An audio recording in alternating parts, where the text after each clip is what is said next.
네, 여러분 편히 쉬셨습니까? 2020 대한민국 성평등 포럼 계속해서 진행하겠습니다. 함께하고 있는 아나운서 문소리입니다. 앞서서 국내외 여성 리더들과 연사 여러분들과 함께 전 세계 여성들과 함께 국제기구 등에서 채택이 됐던 북경행동 강령과 유엔 안보리 결의안 1325호 관련된 다양한 얘기들을 나눠봤습니다. 이제 마지막 제3세션 남겨두고 있는데요. 정말 많은 분들께서 유튜브를 통해서 함께 참여를 해주고 계십니다. 지금도 약 360여 분께서 제3세션 기다리고 계시는데요. 함께 해주신 여러분께 진심으로 감사드리면서 이번 세션에도 진행되는 중간에 이 유튜브 댓글창을 통해서 여러분께서 궁금한 점이 있으시면 질문도 올려주시고 의견도 남겨주시기 바라겠습니다. 진행 시간 고려하면서 질의응답 시간을 이용해 여러분께서 남겨주신 질문 답변하는 시간도 함께 갖도록 하겠습니다. 세 번째 세션의 주제는 어떻게 보면 여러분들께서 가장 관심을 갖고 계시는 주제가 아닐까라는 생각이 드는데요. 내일 오전에 또 진행이 되는 네 번째 세션과 연결이 돼서 오늘은 1부, 내일은 2부로 나눠서 진행되는 세션입니다. 바로 팬데믹과 여성의 삶이라는 주제로 이야기를 나눠보겠는데요. 코로나19라는 지금의 세계적 재난 상황 속에서 이와 같은 위기가 여성의 삶에 미치는 영향 그리고 문제점 어떤 것들이 있는지 함께 돌아보고자 합니다. 이번 세션의 좌장을 맡으신 나윤경 한국양성평등교육진흥원 원장님께서는 현재 연세대학교 문화인류학과 교수로도 재직 중에 있고요. 여성교육과 젠더 문화 등을 연구하고 가르치고 계십니다. 그럼 지금부터 세 번째 세션 진행하겠습니다. 마이크를 나윤경 원장님께 넘겨드리겠습니다. 부탁드립니다. 네, 안녕하십니까. 방금 소개받은 오늘 랩포럼의 세션 3의 좌장을 맡은 나윤경입니다. 먼저 세션 3을 본격적으로 시작하기 전에 최근에 한국 사회에서도 번역이 되어서 아주 많은 인기를 끌고 있는 보이지 않는 여자들, Invisible Women이라는 책의 저자 캐롤라인 페레즈는 그 책 안에서 이렇게 말했어요. 여성들은 재난 때문이 아니라 젠더 때문에 죽는다. 네, 그만큼 재난이 모든 사람들에게 공평하게 닥쳐오는 위험인 것 같지만 실제로는 여성들이 그 안에서 더 많은 고통을 감내해야 한다는 그런 이야기죠. 오늘 아침 포럼에서 김상희 국회 부의장께서도 축사에서 언급했듯이 여성들이 재난에도 죽지만 그럼에도 불구하고 뉴질랜드, 대만, 방글라데시, 독일, 덴마크 등 19개 나라의 여성 지도자들은 지금의 코로나 팬데믹 상황에서 남성들이 지도자인 172개국보다 평균적으로 감염자 수와 사망자 수를 현격하게 줄이는 탁월한 라이프 세이버로서에도 리더십을 보이고 있습니다. 한국의 방역 모범 사례 역시도 정은경이라는 여성 질병관리본부장이 적극적이고도 진정성 있는 역할로 K방역이라는 모범 사례가 만들어졌습니다. 그럼에도 불구하고 오늘 앞서 논의된 얘기에서도 보면 K방역이라는 브랜드가 만들어졌고 세계에서도 회자되었지만 과연 그 안에서도 여성들은 똑같이 K방역 브랜드를 똑같이 향유하고 있는가? 과연 코로나라는 팬데믹 안에서 여성 돌봄 노동은 어떻게 누구에게 어떤 이름으로 전가되고 있는가? 이런 질문들을 오늘 진행하게 될 것 같습니다. 오늘 이 시간은 주제가 주제이니만큼 다른 세션보다 시간이 많이 할당되었어요. 이제 그럼에도 불구하고 6분의 2분의 발제자, 4분의 토론자가 계시기 때문에 저희가 진행을 빨리빨리 하게 해야 될 텐데요. 먼저 앤 마리 게츠 선생님, 지금 뉴욕은 몇 시인가요? 지금 새벽 한 2시, 3시 정도 됐죠? 2:30. 네, 2시 반입니다. 네, 새벽 2시 반에 지금 새벽잠을 설치시고 일어나서 저에게 좋은 발제자를 해주실 텐데요. 오늘 중요한 발제는 앤마리 게츠 선생님은 코로나와 여성이라는 주제를 보다 글로벌한 맥락에서 설명해 주실 거고요. 또 배은경 서울대 사회학과 교수님은 두 번째 발제자이신데요. 한국적인 맥락을 좀 특화해서 코로나가 한국 여성들에게 어떤 영향이 있는가를 발표해 주시겠습니다. 먼저 앤 마리 게츠 선생님을 잠깐 소개하자면 뉴욕대 국제학센터 교수로 재직 중이시면서요. 서섹스대 개발학 연구소에서도 강의하고 계십니다. 방글라데시, 인도, 미얀마, 필리핀, 남아프리카, 우간다 등에서 연구를 진행하며 권력의 지름길은 없다. 책임의 재발명, 통치하는 여성 등 개발도상국의 성, 정치, 갈등 해결 및 책임에 관한 여러 책을 출간하셨습니다. 오늘도 우리에게 글로벌한 맥락에서 코로나와 여성, 재난과 여성은 어떠한 관계가 있는지를 자세하고 구체적인 언어로 설명해 주시자 기대합니다. 앤마리 과트 선생님 발제 진행해 주실까요? 예, 감사합니다. 진심으로 자장님께 감사드립니다. 네, 이렇게 비대면으로 여러분들 뵙게 되어서 기쁘게 생각합니다. 뿐만 아니라 대한민국 여성가족부 이종욱 장관님 본 포럼 주식해 주셔서 감사드립니다. 또 뿐만 아니라 참석해 주신 분들의 열의를 높이 평가합니다. 정말 장시간 동안 심도 있는 주제를 다루고 있는 회의라고 생각하는데요. 이 회의를 준비하기 위해 노력해 주신 분들, 또 비대면으로 이러한 회의를 준비해 주시고 또 수고해 주시는 통역사분들께도 감사드립니다. 저는 성평등과 코로나에 대해서 말씀을 드릴 텐데 이 주제가 사실 이전 연사분들이 많이 다뤘습니다. 제 발표 자료를 화면에 올려주시면 간략하게 설명드려보겠습니다. 먼저 시작에 앞서서 팬데믹 그리고 팬데믹에 대한 대응 또는 반응을 보면 기존에 이미 존재했던 만연한 성불평등을 보다 확산시키고 여러 다양한 불평등을 심화시키고 있습니다. 임금 등등과 관련한 불평등을 보다 심화시키고 있습니다. 전 세계적으로 국가적으로 볼 때 변화가 필요한 시기입니다. 그리고 변화가 있었어야만 하지만 늦어지고 있습니다. 정부뿐만 아니라 우리의 가정들도 마찬가지라고 생각합니다. 이러한 위기가 하나의 엑스레이의 역할을 하였습니다. 이런 불평등을 보여주고 또 이러한 불의를 강조하면서 우리가 지금까지 당연한 것으로 받아들였던 것을 부각시키고 있습니다. 그레타 툰버그가 스웨덴의 환경 운동가인데 바로 동화라고 하고 있습니다. 영구적인 경제 성장이 있을 것이라고 하는 동화에 사로잡혀 있다고 말씀하셨습니다. 이것은 어찌 보면 여성 권리에 있어서 매우 위험한 것입니다. 여러 여성들은 특히 사회 보장과 관련해서 정책적인 노력을 취하고 있습니다. 지금까지 우리가 너무나도 변화시키기 어렵다고 생각했던 그러한 영역, 그리고 하루아침에 뭔가 새로운 기회, 또 변혁의 기회를 만들어내기 어려운 그런 분야에서의 변화를 보여주고 있습니다. 위기를 통해서 우리 사회에 있어서 가장 중요한 필수적인 것이 무엇인가가 부각되고 있습니다. 특히 성인지라는 초점에서 볼 때 더욱더 그렇습니다.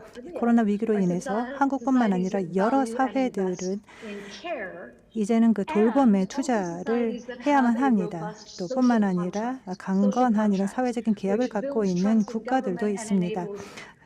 정부에 대한 신뢰를 갖고 또 시민과 정부가 어렵긴 하지만 서로 협력할 수 있도록 하는 것입니다. 이를 통해서 코로나 위기에 대응하고 있는 경우도 있습니다.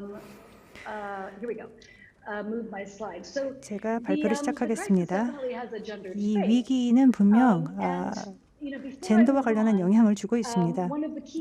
본격적으로 시작하기 전에 먼저 강조하고자 하는 것은 실질적인 데이터가 필요합니다. 위기가 젠더에 미친 영향에 대한 데이터가 필요합니다. UNDP 그리고 UN Women은 여성과 코로나19와 관련한 보고서를 발표하였는데 7월 22일까지 확진자 37%가 이 성 그리고 또한 연령으로 구분되고 있다는 것입니다. 다시 말해서 남성들이 더 높은 율로 감염이 되고 있다는 것입니다. 그렇지만 충분하게 여성 감염률이 어떻게 되는지에 대해서는 이해하지 못하고 있는 상황입니다.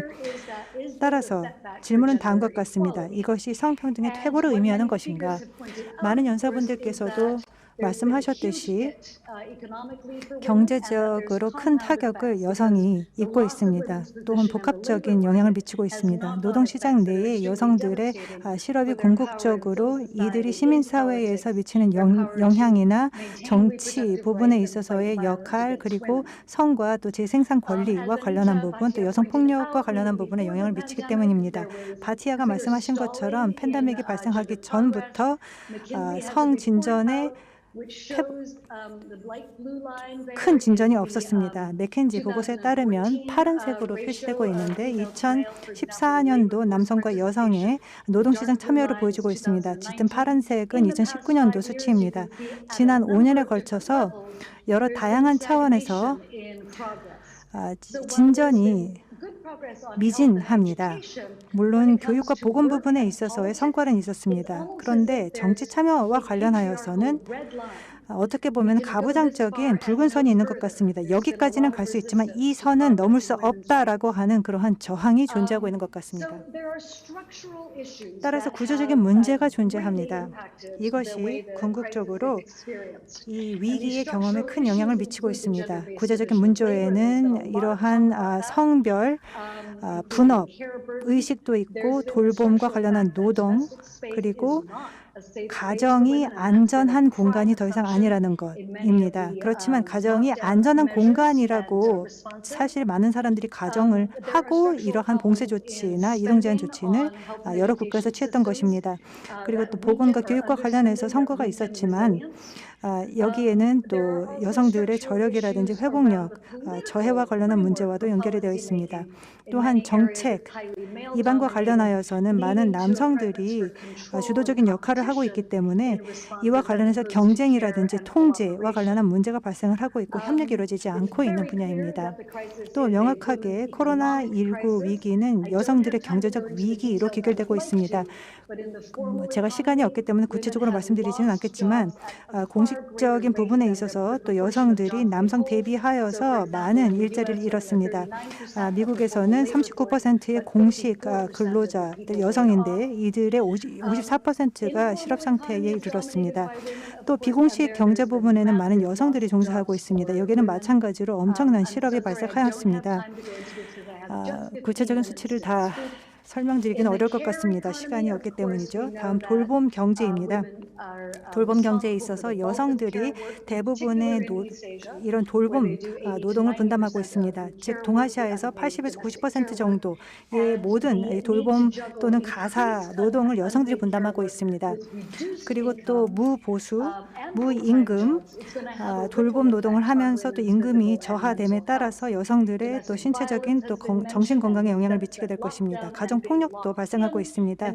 이러한 이동 봉쇄 조치로 인해서 이런 폭력적인 가해자들이 이러한 제약적인 공간을 이용하여서 자신들의 힘을 표출하고 여성들의 폭력을 가하게 됩니다. 여성들은 기회도 적고 또 사회적인 접촉을 할 수 있는 기회도 적기 때문에 서비스에 필요한 접근성을 누리지 못하고 있습니다. 필요한 지원을 찾지 못하고 있습니다. 이로 인해서 탈출구가 없습니다.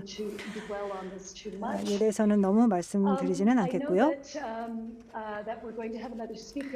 또 다른 연사께서 건강에 미치는 영향에 대해서 말씀해 주실 것으로 알고 있습니다. 코로나19가 주는 영향 중 하나가 또 인구 구성비에 미치는 영향입니다.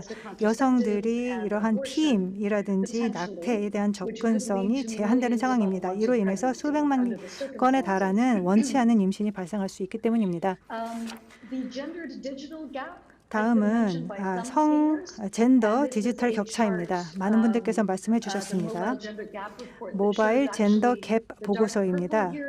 짙은 보라색이 바로 이 젠더 디지털 격차의 차이를 보고 있습니다. 남아시아 그리고 사하라 사막 이남 지역에 있어서의 디지털 격차가 가장 크게 나타나고 있습니다. 또 연사분께서도 말씀하신 것처럼 동아시아에서는 가장 낮게 나타나고 있습니다. 사회적인 보장이라든지 고용 그리고 또는 가정폭력으로부터 벗어날 수 있는 중요한 하나의 도구나 수단이 될 수 있습니다. 또 여성들의 대처 메커니즘에도 영향을 미칠 수 있습니다. 코로나19의 영향이 특히 인종이라든지 여러 가지 문제와도 결부되어 있습니다. 유색 인종들이 보다 심각한 문제를 겪고 있습니다. 특히 생계에 대한 접근성 또는 필수 서비스 접근성과 관련하여서 엘리트 여성들 대비해서 접근성이 제한되어 있습니다. 또한 장애 여성 그리고 또 성소수자 그리고 또 여성이 이끌고 있는 가구라든지 또는 성매매 여성들 같은 경우에 취약한 상황입니다. 이들의 어떤 이런 소득 관련한 전략을 쉽게 바꿀 수는 없기 때문에 스스로를 보호하지 못하는 상황이 있습니다. 사회보장제도, 이런 사회적인 보호 조치는 존재합니다. 연금제도나 또는 실업수당 등등이 있습니다. 무급, 유급 휴가 등이 그러한 제도들이 있습니다. 이 부분이 여러 국가들에 있어서 보상이라든지 소득 보전을 위해서 사용이 되고 있습니다. UN Women에 따르면 그렇지만 모든 국가 중에서 54%만이 강력한 사회보장 제도를 도입을 하였고 이 54%만이 이러한 성인지적인 차원에서 예를 들어서 육아라든지 또 유급휴가나 또 유연노동 또는 또 현금 이전 제도 등을 취하고 있습니다. 그렇기 때문에 사회보장이 보다 개선될 필요가 있습니다. 흥미롭게도 우루과이는 실질적으로 저소득 국가인데 그럼에도 불구하고 매우 포괄적인 그리고 성인지적인 사회보장 제도를 갖췄습니다.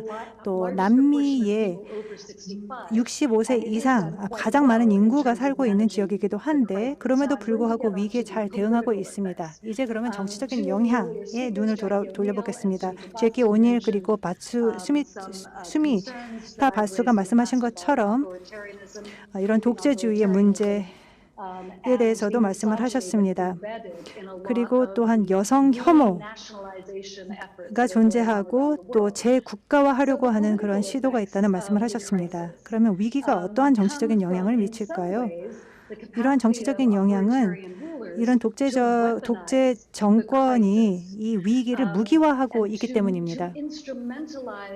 다시 말해서 코로나19 대응을 도구화하는 것입니다. 이로 인해서 반대 목소리를 몰살시키고 있습니다. 일부 독재 정권에서는 또는 이러한 지도자들이 예를 들어서 시민사회에 대한 제한을 취하고 있습니다. 예를 들어서 밀접 접촉자들의 동선 추적과 관련해서 기술을 사용을 하고 있는데 이것을 활용해서 예를 들어서 반대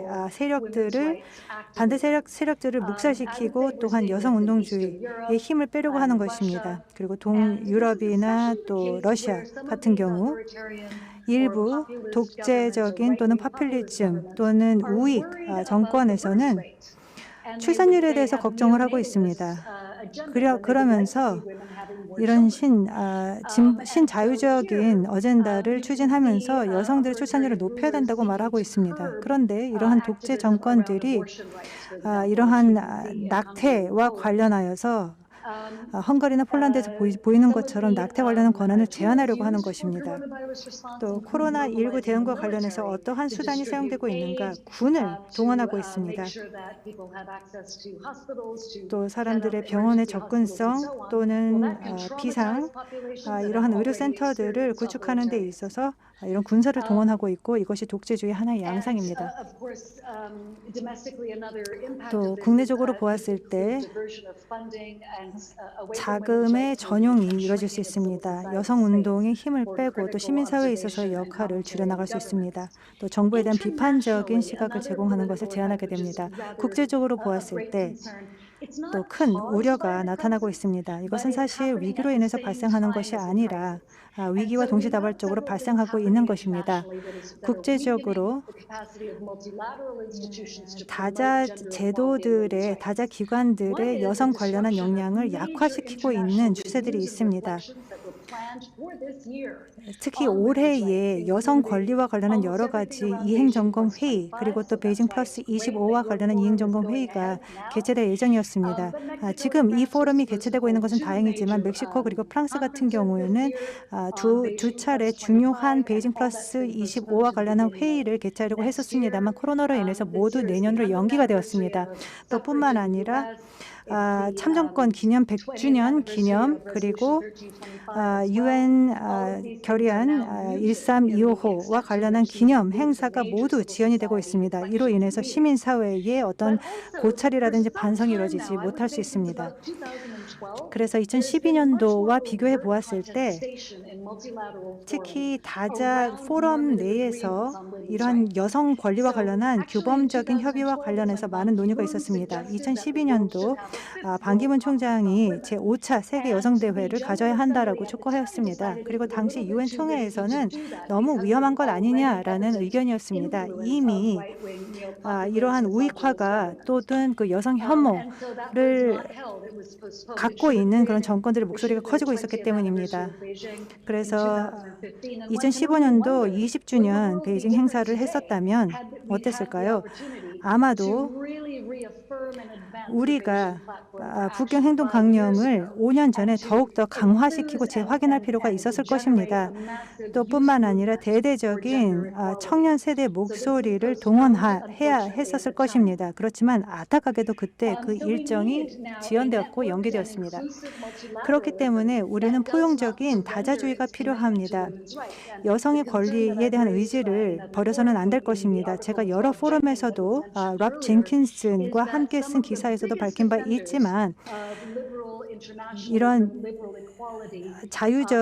자유주의적 평등을 위해서 다시 말해서 여성 평화 그리고 안보 의제가 관련되어 있는 이러한 영역에서 목소리를 내고 있는 사람들이 양성평등과 관련하여서 또 다자주의적인 논의의 장을 통해서 추진하려고 하고 있습니다. 예를 들어서 미국 같은 경우에는 젠더라는 단어를 포럼 자체에서 삭제하려고 하고 있습니다. 그래서 유엔에서는 이 젠더라는 용어 자체를 쓰지 말라고 미국이 말하고 있는 정도 있습니다. 그리고 유엔 안보리의 WPS 의제와 관련해서 미국이 비토할 것이라고 위협을 했습니다. 재생산 서비스라는 단어를 사용을 하면 비토하겠다라고 밝힌 바 있습니다. 그렇기 때문에 이런 다자주의와 관련한 큰 위협이 존재하고 있는 것입니다. 제가 시간이 부족한 것 같습니다. 보다 긍정적인 차원에서 볼 때 많은 연사가 말씀하신 것처럼 엄청난 여성들의 여권과 관련한 힘의 동원이 있었다. 그리고 또한 돌봄 노동을 정치화하고 사회적 보장을 강화시키려는 노력이 있었다는 말씀을 하셨습니다.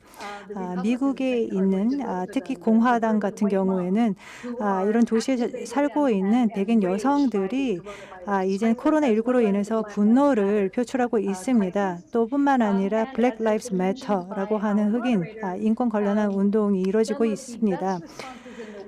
전 세계의 여러 효과적인 대응을 보면은 여성 지도자, 예를 들어서 대만 지도자가 보이고 있는 그러한 대응이라 생각한 것 같습니다.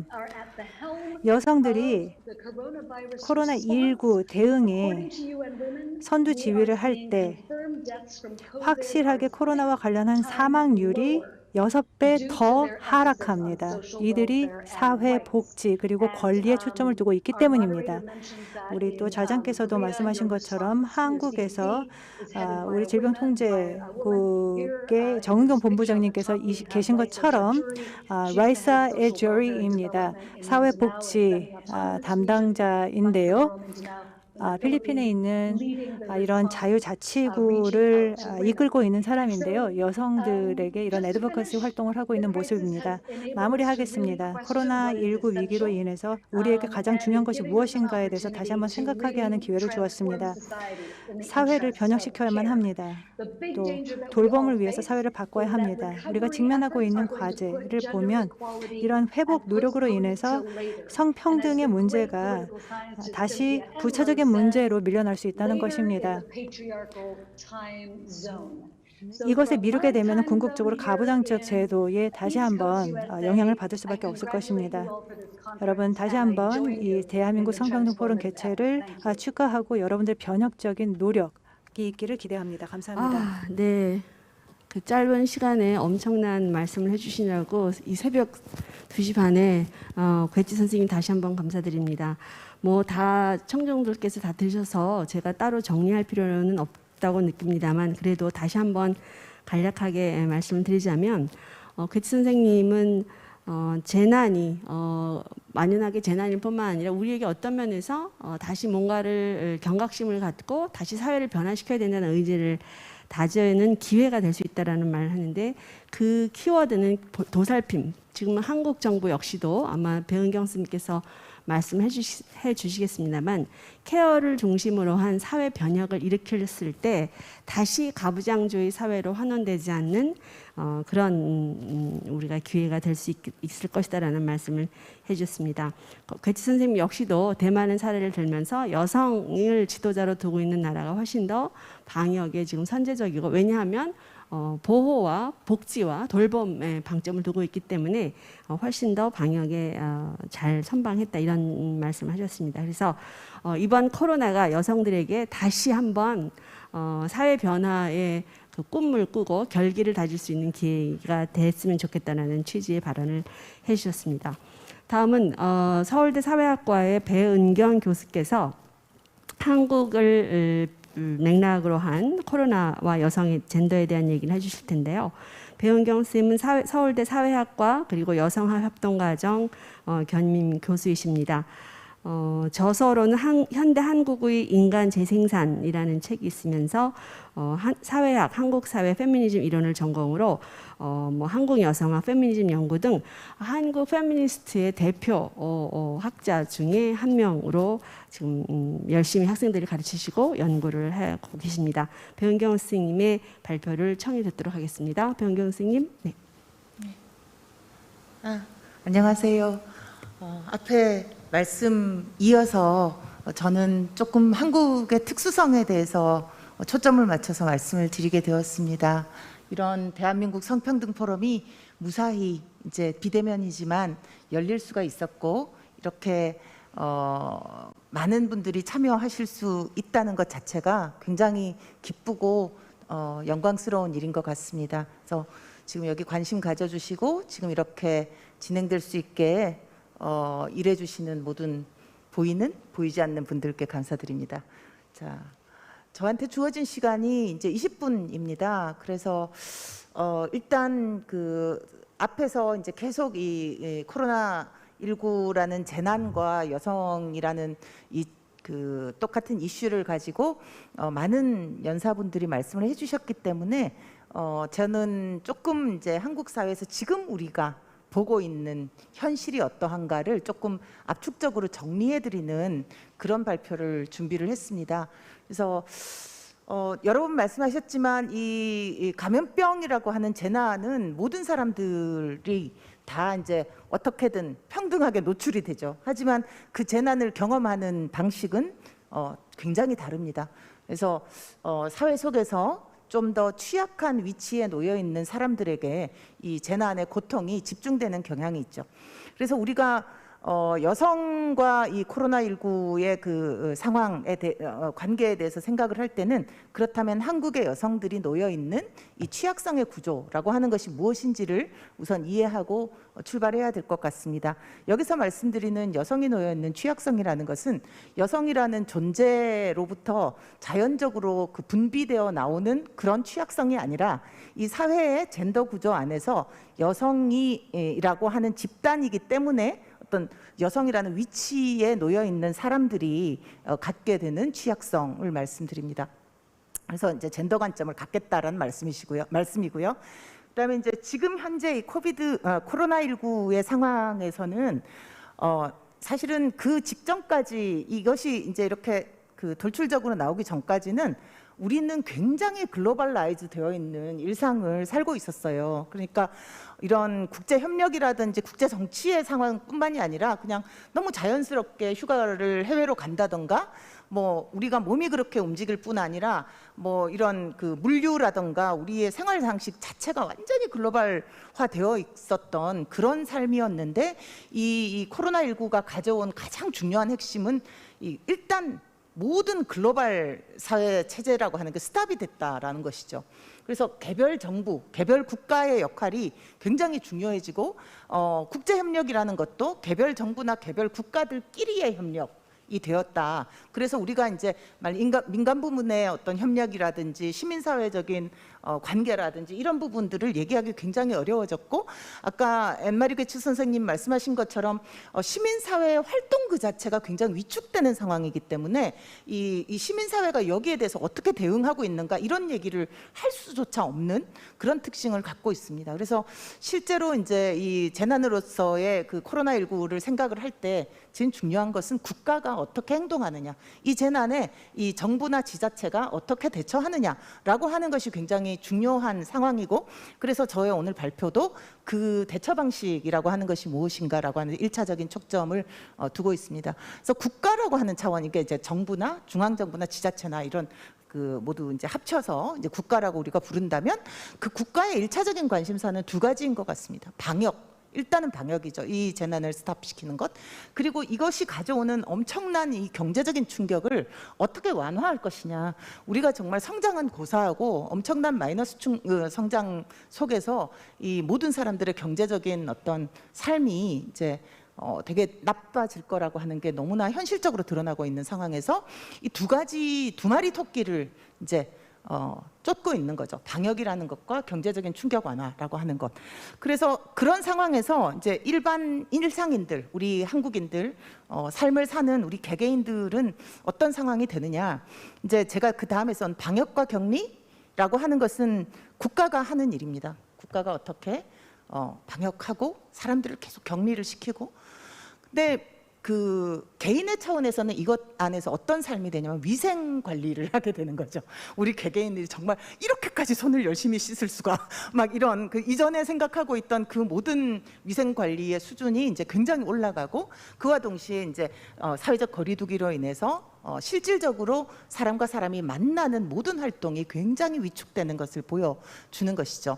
그랬을 때 여기 제가 쓰는 것처럼, 모든 선생님 말씀하신 것처럼 지금은 모든 커뮤니티 활동을 최소화하고 집에 머무르는 것이 기본이다. 그런데 이 문제는 뭐냐면, 이 집이라는 건 안전하고 우리가 삶을 꾸려나가는데 필요한 돌봄을 제공할 수 있는 곳이다 라고 아예 전제가 되어 있다라는 것입니다. 근데 문제는 뭐냐면 우리의 위생관리라고 하는 게 정말 어른들도 하기 되게 어렵잖아요. 그런데 뭐 어린 아이들이나 아니 뭐 학생들, 특히나 또 아저씨들 빨래나 이런 거 제대로 본인이 안 해보신 그 위생 이런 관리 잘 못하신 분들, 그 또 스스로 이렇게 관리하시기 어려운 노인이나 환자, 이런 분들의 어떤 위생 관리라고 하는 것은 엄청난 과제로 이제 등장을 하게 되고, 이런 높아진 위생관리의 어떤 표준이라든가 이런 부분에 대해서 각 개인들을 훈육하고, 그다음에 그 개인들이 제대로 하지 못할 때 그 사람들을 확실하게 서포트 해줄 수 있는 모든 그 필요가 가정으로, 집이라고 하는 곳에 다 이제 집중이 되는 그런 상황이다라고 하는 것입니다. 그래서 저 이제 지금부터 말씀드릴 것은 이제 세 가지를 이제 말씀을 드리려고 하는데, 첫째는 국가의 가장 큰 관심사인 방역이라고 하는 부분에서 한국 여성 이슈를 한번 생각해 보고요.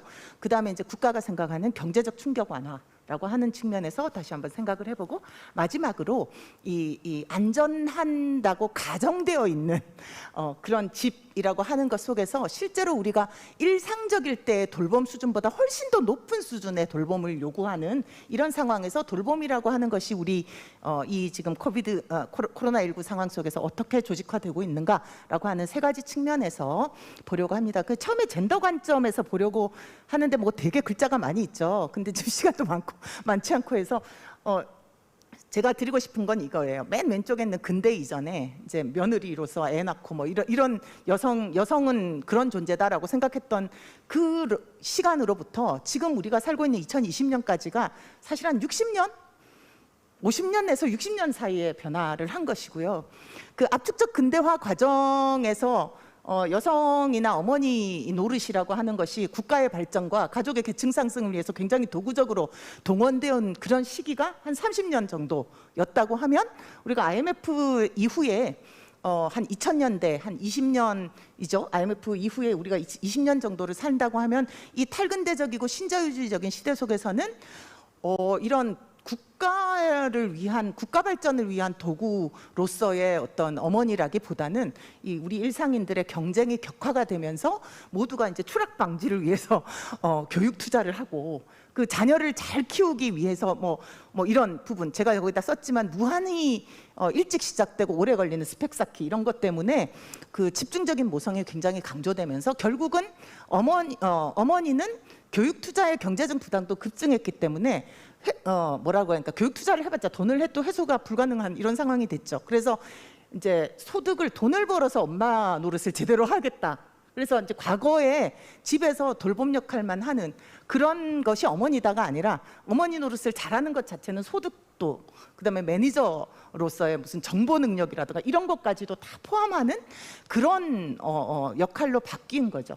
그런데 그런 것이 너무 여성들에게 부담스럽고 실제로 그러면서 여기에 대한 사회적인 인정은 전혀 주어지지 않는 상황에서 우리가 지금 목도하고 있는 것은 실질적으로 젊은 여성들이 이제 출산을 굉장히 이제 두려워하고 이제 회피하거나 특히 이제 한 5년 전부터 보이는 이제 워킹맘 매니저만 어머니 아내가 아니라 내가 개인으로서 내가 시민으로서 내가 평등한 노동자로서 이 사회 속에 남성이나 여성이나 마찬가지로 참여하겠다라고 하는 그런 꿈을 꾸는 여성들의 목소리가 굉장히 커지고 있습니다. 이게 근데 굉장히 짧은 이런 상황이기 때문에 핵심은 뭐냐면 사실 저 60년 전에 그 여성에 대한 생각을 하고 계시는 분들 저진 다 살아 계시잖아요. 그러니까 우리 한국 사회의 특징은 너무 다른 규범과 너무 다른 생각들이 막 세대와 계층을 가로질러서 한 이 시점에 지금 응축되어 있다는 것이고 이렇게 응축되어 있는 상황에서 재난이 터졌다는 거죠. 이 재난에서 그러면은 이 응축되어 있는 혼란들 가운데서 무엇이 불러내어져서 강조되고 있는가라고 하는 것을 생각해 보자라는 겁니다. 그래서 최근 20년간은 보면 맞벌이는 정상화되었지만 맞돌봄의 패러다임은 굉장히 예외적이고요. 그리고 여성의 이중 부담, 그리고 여성이 이제 이중 부담을 지기 때문에 노동시장에서 취약한 위치로 차지되는 그런 것을 보여주고 있습니다. 다른 한편 돌봄의 탈가족화가 진전되었지만 돌봄의 탈젠도화는 지체되어서 유급 돌봄 노동은 굉장히 여성화되어 있고 그것은 또 저평가되어 있죠. 여성 일자리라는. 이제 그 부분에 대해서는 아마 다른 선생님도 말씀해 주실 텐데 이것이 지금 조건으로 사회적 조건으로 주어져 있는 상황이었다. 자, 제가 지금 몇 분 정도 남아 있나요? 네, 10분? 네. 자, 그럼 빨리빨리 넘어가요. 방역. 자, 방역 지금 여러분이 보고 계시는 것은 3월 달인가요? 그 대구에서 처음 아웃브레이크가 이제 생겼을 때 이게 계명대학에서 찍힌 사진들인데요. 타임진가에 이게 쫙 올라서 K 방역을 상징하는 사진으로서 가장 이제 방역 코로나19와 싸우는 전선에 계신 분들의 얼굴들로서 이제 코리아 타임즈인가 하여튼 그래서 굉장히 많은 외신들에서 이 사진을 사용을 했어요. 이미지를 보시다시피 이미지는 한두 명 정도가 남성인 것 같고요. 한 명 아니면 압도적으로 여성입니다. 그래서 이 의료진이라고 얘기되어 있지만 사실은 우리가 그 의료의 현장에서 이미 간호사라든지 간호조무사 여러 가지 간병인 그런 종류의 우리 소방관 선생님들 그 구급과 관련된 여성분들이 굉장히 많으신 거 알고 계시죠? 그래서 그 전선에 있는 의료와 돌봄의 경계선에 있는 전선에 있는 많은 여성들이 실질적으로 K 방역의 얼굴로 우리가 받아들여졌고 이거는 그 간호사관학교를 졸업한 분들이 이제 임관식을 땡겨서 바로 대구로 보낸다고 하는데 이분들도 다 여성들이었던 거죠. 그래서 어떤 면에서 보면 한국은 처음부터 방역에서 어떤 그 뭐랄까요? 여성의 가시성이라고 하는 걸 굉장히 빨리 보여줬고 그 부분은 여기 지금 제가 보여드리는 이 정은경 질본 본부장님이 이제 굉장히 보여주신 거죠. 이거 혹시 아이고 이런 도로 넘어가는 게 됐네요. 유튜브를 틀어드릴 수는 없겠네요. 이제 1분짜리를 제가 사실은 가지고 왔는데요. 지금 이게 뭐냐면은 어린이날 특집이었어요. 중앙방역대책본부에서 매일 하는 브리핑인데 이거를 어린이 기자단이 질문을 가지고 와서 질문을 하고 여기에 완전 질문에 답을 해주는 게 이제 예, 이거였는데 이거 시간 나시면 한번 보시면 너무 귀여워요. 아이들이 막 생일 잔치를 가도 되느냐 뭐 이런 질문에서부터 시작을 해서 마지막에 어떻게 하면 그 질병관리본부장님 같은 일을 할 수 있는 그런 사람이 될 수 있는가라는 질문을 했어요. 거기에 대해서 이제 이분이 말씀하시기를 이제 그냥 네가 공부만 잘하면 된다 이런 게 아니고요. 질본에는 사실은 의료인들과 또 연구인들과 행정 굉장히 많은 직군의 사람들이 있다. 그리고 그 직군은 제각각 자기의 꿈을 가지고 노력을 하면 들어올 수 있고 라고 하면서 이제 얘기를 끝내셨어요. 그래서 이제 제가 이걸 보면서 뭘 느꼈냐면 이 코로나19가 정은경 선생님뿐 아니라 지금 여기는 보면 두 분 다 대학병원의 소아과 의사 선생님이신데 여자분이시죠. 전문직에서 자기의 일을 탑 클래스로 하고 있는 사람 여성들의 모습을 이렇게까지 강렬하게 한국인들에게 보여준 일이 있었는가라는 생각이 들었어요. 뭐 이 K방역에 대해서 얘기하는 강경화 외무장관부터 시작을 해서 그래서 적어도 이 젊은 세대에게는 젊은 세대에게는 이 롤 모델과 그다음에 미래의 꿈에 대한 어떤 그런 젠더화된 어떤 그 모순적인 기대 이런 것들을 굉장히 이제 벗어날 수 있는 그런 기회는 될 수 있었겠다. 그래서 꿈과 희망을 갖게 만드는 그런 지점이 있었겠다인 것이고요. 자, 저에게 5분밖에 남지 않았기 때문에 그러면 그런 좋은 점이 있었다고 하지만 사실은 더 암담한 지점이 더 많이 있는 것이죠. 그러니까 일단 경제적 충격 대응을 보게 되면은 한국에서 정부가 한 거는 우선 첫 번째는 재난지원 금을 이제 현금 보상을 하는 생계 지원이라는 차원을 했었는데 이게 제가 여기다 한 것은 뭐 여러 그 지자체라든지 정부에서 좀 경쟁적으로 이걸 내세웠죠. 근데 마지막에 보면 우리가 이제 지금 2차 재난지원금 논의하고 있지만 1차 재난지원금 때 보면 부양자와 피부양자를 경제공동체로 보는 건강보험료상 가구를 기준으로 해서 세대주에게만 이걸 주는 방식이 되었던 것이죠. 그래서 실제로 이제 그게 가정폭력이라든지 이런 문제가 있는 사람들에게는 이제 수령할 수가 없다라고 하니까 이제 여러 가지 뭐 그 예외적인 경우로 해서 이제 다른 세대주가 아닌 사람도 수령할 수 있는 걸로 문을 열어 주셨지만 근본적으로는 이 가정은 그 세대주라고 하는 그러니까 이 남성 가장이라고 하는 가족의 대표라고 하는 그 개념을 너무나 확고하게 우리 사회 속에 당연하게 받아들이게 만든 효과가 있었다라는 것이죠. 근데 그렇게 해야 될 이유는 제가 볼 때는 없었던 것 같습니다. 왜냐하면 그냥 행정편이거든요.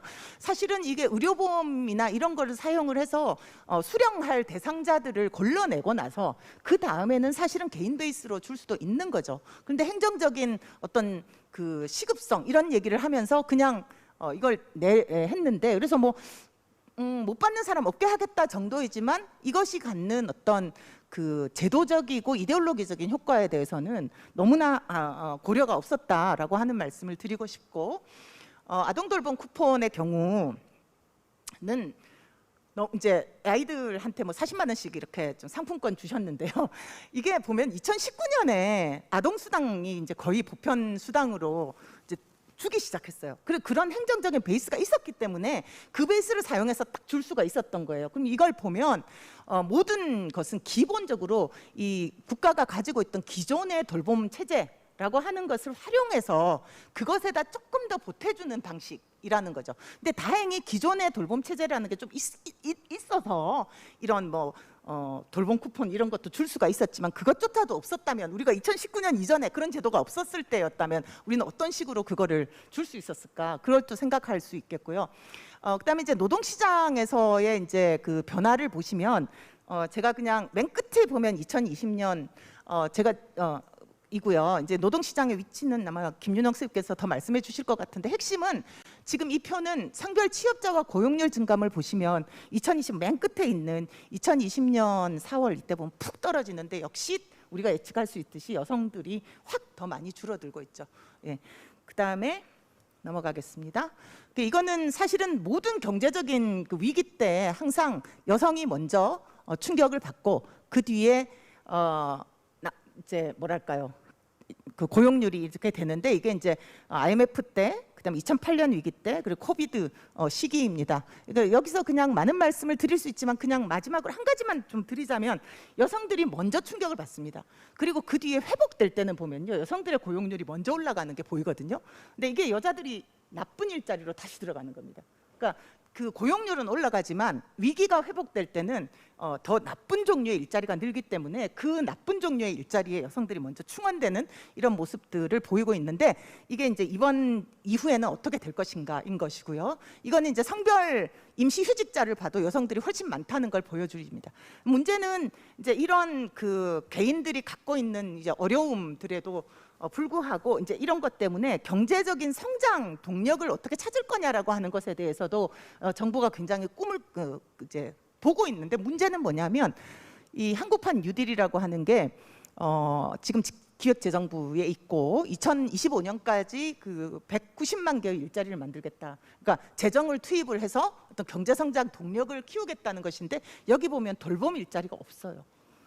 그러니까 비대면 일자리에 돌봄 인프라 확충이 들어가 있습니다. 돌봄이라는 것이 비대면으로 할 수 없는 일이고 사실은 비대면으로 돌봄을 만들려는 인프라를 구축하려고 거기에 투자하는 게 급한 건지 아니면 제대로 돌봄 일자리들을 좋은 일자리로 만들므로써 내수시장의 안정을 생각할 수 있는데 그런 것이 중요한지에 대해서 조금도 고려하지 않은 것이죠. 아까 그 안마리 개추 선생님이 말씀하신 것처럼 케어 센터드 어프로치를 한 국가들이 굉장히 많은데 우리는 방역에 있어서 여성 지도력이 많이 보였다 하지만 이 경제라든지 충격 완화 이런 부분에 있어서는 케어 센터도 전혀 되어 있지 않다인 것입니다. 시간 없으니까 넘어가겠습니다. 돌봄은 여기서 강조드리고 싶은 건 케어는 기본적으로 타자와 자신의 관계 맺음이 두 번째 있는 거 핵심이 되는 노동이기 때문에 그리고 타자의 필요와 욕구에 의해서 그 지휘되는 노동이죠. 근데 기본적으로 제대로 케어를 하려면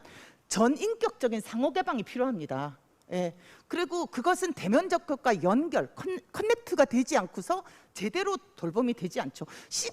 뭐 아픈 사람 목욕시켜 주는 거나 뭐 이런 거 할 때, 네.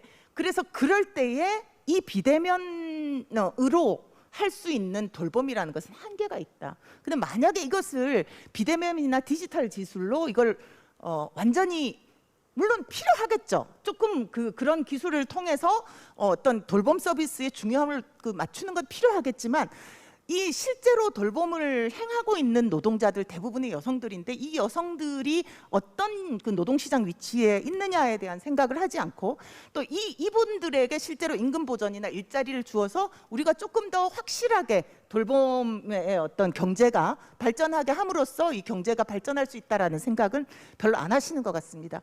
그래서 이제 시간이 이제 1분 남았다고 했으니까 돌봄 노동은 한국 사회에서는 여전히 정책이 근데 아까 말씀드렸죠. 우리가 지금 재난에서의 대처 정책이 기존의 정책을 그대로 사용하고 있다. 근데 기존의 정책이 이 근대적 젠더 분업을 내장한 정사각 가족을 기반으로 하고 있고 지금 여기 그 표에서 보이시는 것처럼 한국은 정말 무급 노동, 가정에서 그 무급 노동을 하는 남성들도 굉장히 적잖아요. 여기 보면은 그러니까 유급 노동에서 그 여성들만 돌봄 노동을 하고 있는 것이 아니라 이 그 가족 남성들은 거의 안 하는 그런 수준이 되어 있다는 것이고요. 제가 여기 뭐 돌봄의 제공 체제 이런 걸 보여드렸는데 실제로 한국 사회에서 돌봄은 그 정책에서만 되고 있는 게 아니라 이모 노동이라든가 제가 여기다가 뭐 표 있으니까 나중에 관심 있으시면 좀 보시면 좋겠는데 그 눈에 보이지 않는 굉장히 많은 어떤 연결하는 돌봄 노동자들이 있어요. 그 노동자들의 체제를 통해서 이 돌봄이 제공이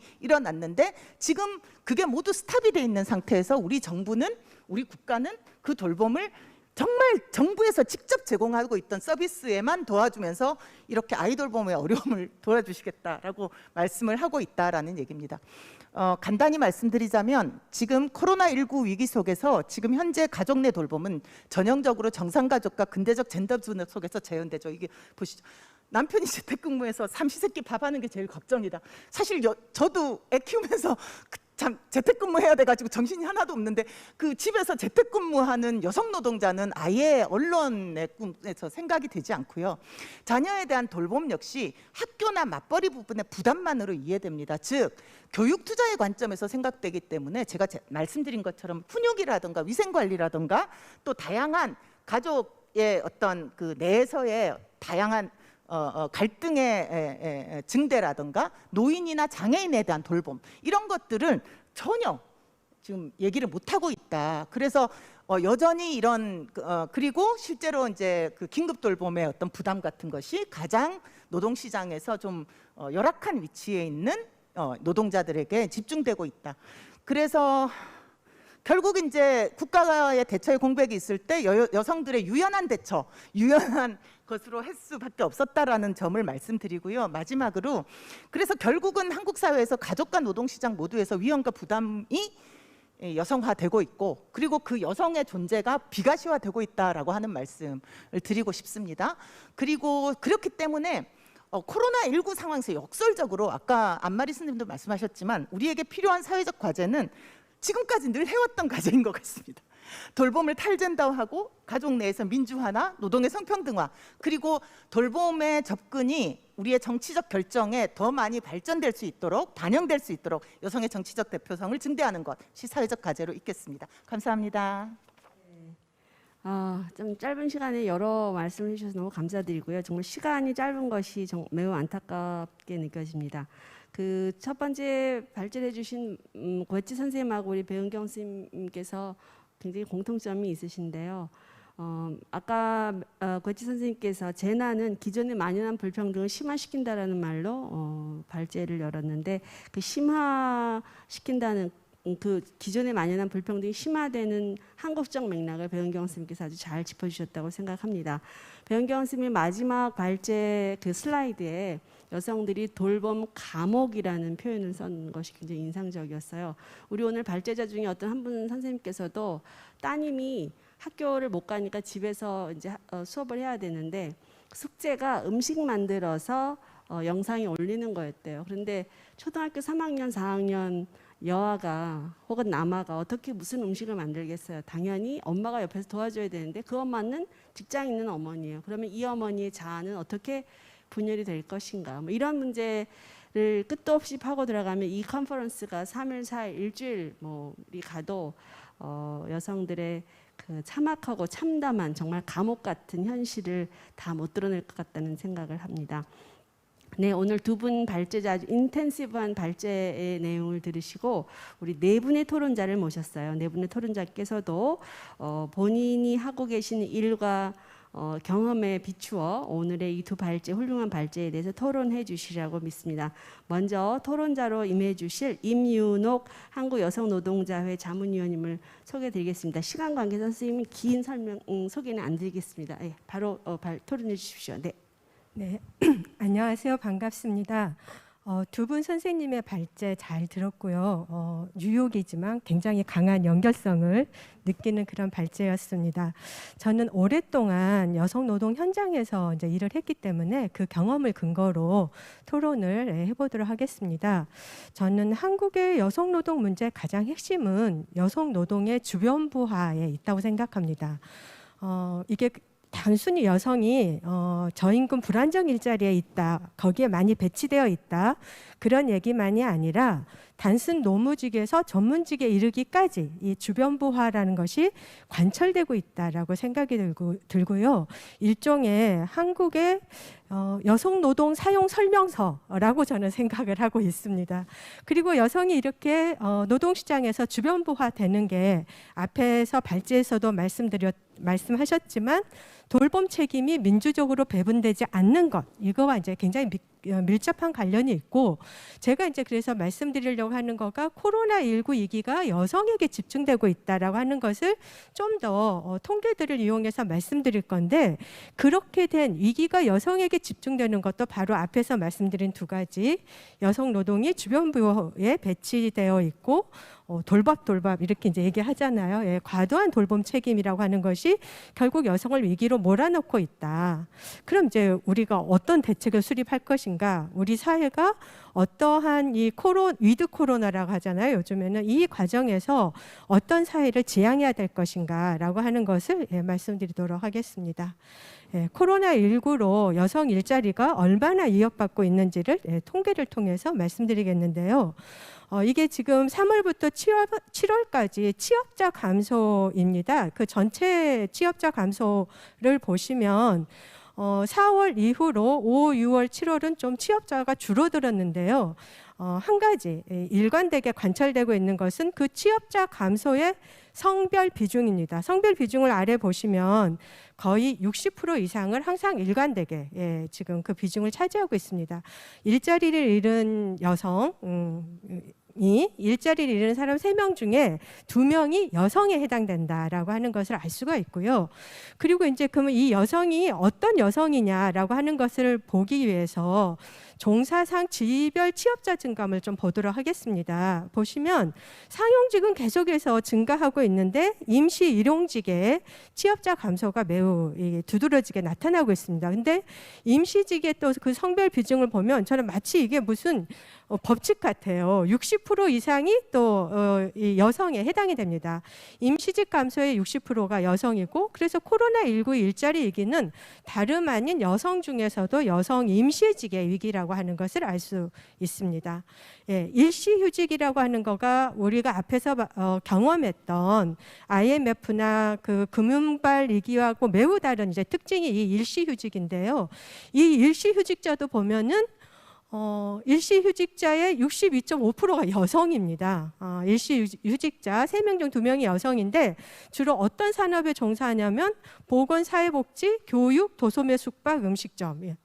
가장 이제 여성들이 많이 종사하고 있는 건데, 예를 들면 지금 그 노인 요양보호사 같은 경우에 서울시 그 어르신 돌봄 종사자 지원센터에서 조사한 걸 보면은 5명 중에 한 분이 일자리 중단의 경험을 했다라고 말씀하시고 있고요.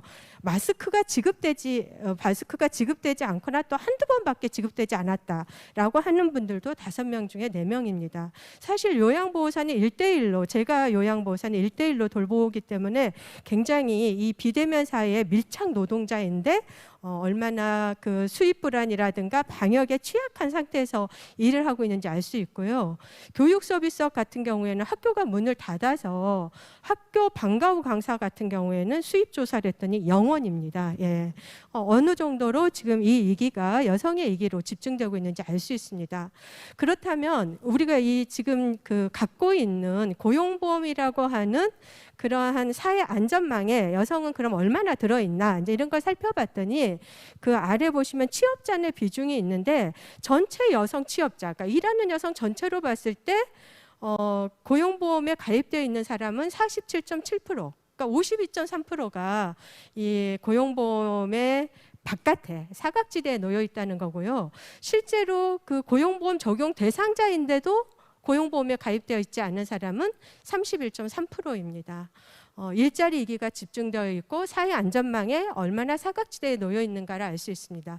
결론적으로 코로나19 위기의 얼굴은 여성이라고 하는 것을 좀 정리해 볼 수 있을 것 같고요. 앞에서 얘기한 대로 비경월 여성이 굉장히 증가를 하고 있는데 그 사유가 보면은 남성은 쉬었음이 31%인데 여성은 가사로 하는 거가 54%일 정도로 직장에서 잘리고 가정 내에선 돌봄을 전담을 해야 되는 그런 상황이 있습니다. 저는 이제 이거를 그동안 위기 대응에 있어서 한국 사회가 여성 노동자에 대한 조용한 학살이라고 저는 생각을 합니다. 그거에 대해서 간단히 말씀드리면 IMF를 겪고 나서 2000년도에 성별 비정규직 비중 비율을 보면은 여성은 70%로 비정규직이 높아졌습니다. 그만큼 주변부화가 진행이 되었다는 거고요. 그 다음에 금융위기 시에도 일자리 감소를 보시면 그 주황색이 여성 일자리 감소입니다. 대비돼서 알 수가 있습니다. 이런 것들이 2006년, 2010년, 2016년 성별 임금 격차를 보여주는 그 조사가 있었는데요. 한국을 보면은 그 기간 동안 경제는 굉장히 성장했지만 성별 임금 격차는 2, 3% 줄어드는 데 불과할 정도의 로 굉장히 심각한 것을 알 수 있습니다. 말하자면은 그 비정규직이 비중이 높아지고 시간제 일자리에 높아지면서 이 성별 임금 격차가 전혀 줄어들지 않는 여성 노동의 주변부화가 진행되었다고 생각합니다. 그리고 저는 이거가 어떤 정책이 실패한 것이 아니라 정책 효과라고 생각합니다. 예, 그 적극적으로 여성 노동을 정상화시키기 위한 정책을 쓰지 않았다고 생각이 들고요. 그렇기 때문에 저는 한국 사회에서 지금 뜨겁게 연대하고 있는 미투 운동이 일어난 건 너무 당연하다라고 생각이 듭니다. 더구나 그런 그 젠더 권력 관계에서 발생하는 직장 내 성희롱, 그리고 여전히 직장 내 긴장 완화 등을 위한 젠더 기반 성차별 업무 강요, 이런 것들이 현실에 온전되고 있고, 앞에서도 발제에서 얘기했듯이 돌봄 노동의 저평가를 통해서 여성 노동이 하찮거나 주변부화되는 것이 그냥 너무 당연한 현실처럼 이루어지고 있다고 생각합니다.